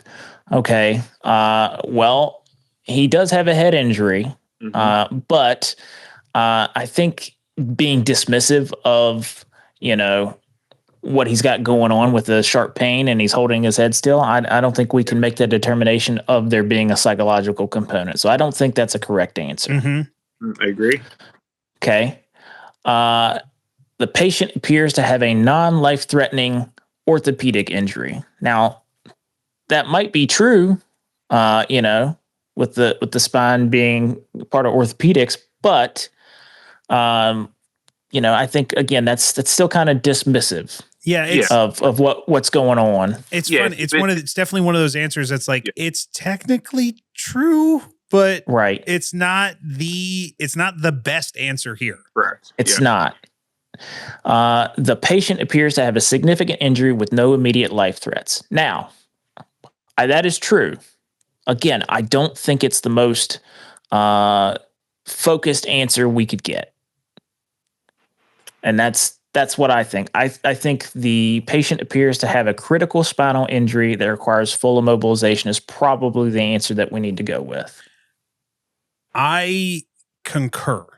However, I also recognize that based off of the information that's in here, that last one you talked about, the patient appears to have a significant injury with no immediate life threats, is also I've been tricked on these types of questions before. I'm kind of teetering back and forth, but the fact that he's got he's holding his neck, it's an obvious like, hey, there's a spinal component to this, makes me lean towards what you're saying with the critical spinal injury that requires full immobilization. Not saying he has just pain. They're specifically saying sharp neck pain too. Right. So like they're kind of, I think they're giving you the pieces that are going to lead to your answer. And whereas one may be technically correct, when you have an answer that's talking about a spinal injury, I think that would be the way I would go. So we're saying answer 2. Answer the patient 2. appears. Yep. Yep. Patient appears to have a critical spinal injury that requires full immobilization. All right, here we go. And you are correct. Nice. Yeah, I think with questions like that, because they want, they say they don't want to trip you up, but the way that they give answers, I think they do. And it's like, what is the most correct answer? Yeah. I think the sharp neck pain Mhm. and the fact that he feels the patient feels the need to hold his head very still, that's a sign that he probably has some sort of spinal cord injury, neck injury, and he needs to have immobilization done on him. Yep. And some of the things we called out. So what I love about Pocket Prep is that you can hit the button and see the explanation of the answer, because now it's like, all right, I wonder what the key indicators were of that answer. The several red flags that it gives you for that being the correct answer. The mechanism of injury, a high risk for cervical spine trauma, is a key indicator for full immobilization. The chief complaint being severe neck pain obviously points to spinal injury. And the patient behavior. The patient is self-immobilizing, holding his own neck, a strong indicator of a spinal issue. And that's the only answer in there that was saying, it requires spinal immobilization. So it's the best answer for the type of injury that we're seeing. Yeah.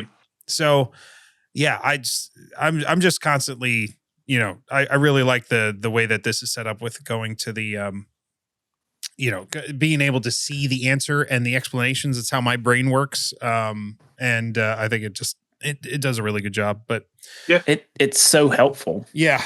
And those look like they have some additional features since I started using Pocket Prep. If you go down, yep, it says, I still have questions, go deeper into the answer or simplify the answer. Yep. That's amazing. Yeah. Yeah. And it brings you into like an AI prompt, and then the AI prompt will give you answers, and then you can have a conversation with the AI prompt. It's very comprehensive what they're doing. I'm 100% sure I'm going to spend a lot of time in Pocket Prep for paramedic school. But all right, we got 3 for 3, guys. Nice. Good work. I'm proud of us. I knew we could do it. Yeah. Me too. All right. So confidently, did you hear the confidence in his voice when I said that? Me too. Yeah. Well, the questions we've been getting better at. Honestly, you know what? Here's the answer, or here's the real deal. We would be really good at going through or the psychomotor exam stuff if we had been putting as much effort over the last month and a half or 2 months as we've been doing into some of those test prep questions. Absolutely.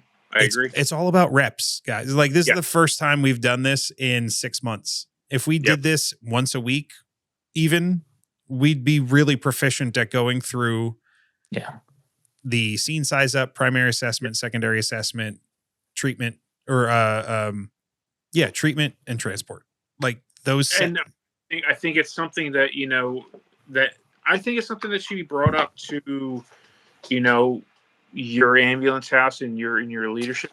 I don't think it's a bad idea to, bring yourself back around through it, because it's just going to reinforce what you need when you're running calls anyway. Yeah.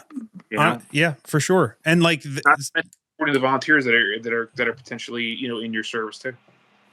Exactly. So yeah, I think this has been good. We're obviously, we're there. You guys are there.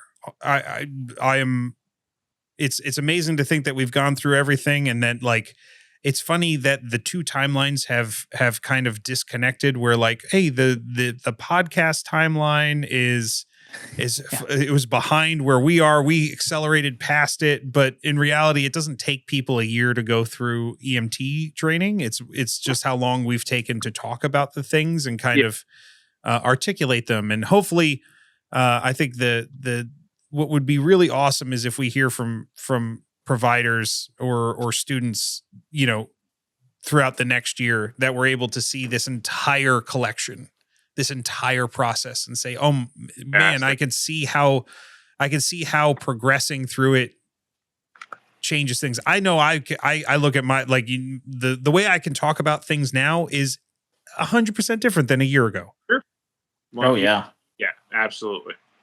I mean, it's pretty cool. Like I just hope all of you look at that. Anybody who's new at this or maybe listening to an episode for the first time because you're like, man, I need more psychomotor practice, and you just found this one episode. Awesome, you can do it. I know you can. Like we know you can. And when you make it, send us an email. Let us know how you did, because we want to celebrate it with you. You can send any emails or reach out to us at Right Along EMT School. No, what is it? Right Along Podcast. Right Along Podcasting. Right Along Podcasting at gmail.com. You can send us an email, and you can, just let us know. We love hearing from everybody that makes it through school, and hopefully, and let us know if you found this useful for you, because it means everything to us to hear from you guys when that happens. Absolutely. But what do you say, gents? We close this thing out? I think so. Let's do it. All right. So we'll see you next time. Hopefully you'll be sticking around. We'll be talking in the next episode about what comes next. And then it's on to season 2. So thanks for taking the journey with us, and we'll see you next time on the Ride Along. This podcast is for educational and storytelling purposes only. It is not medical advice or official EMT training. Always follow your accredited instructors and local protocols. Heartbeats racing in overdrive.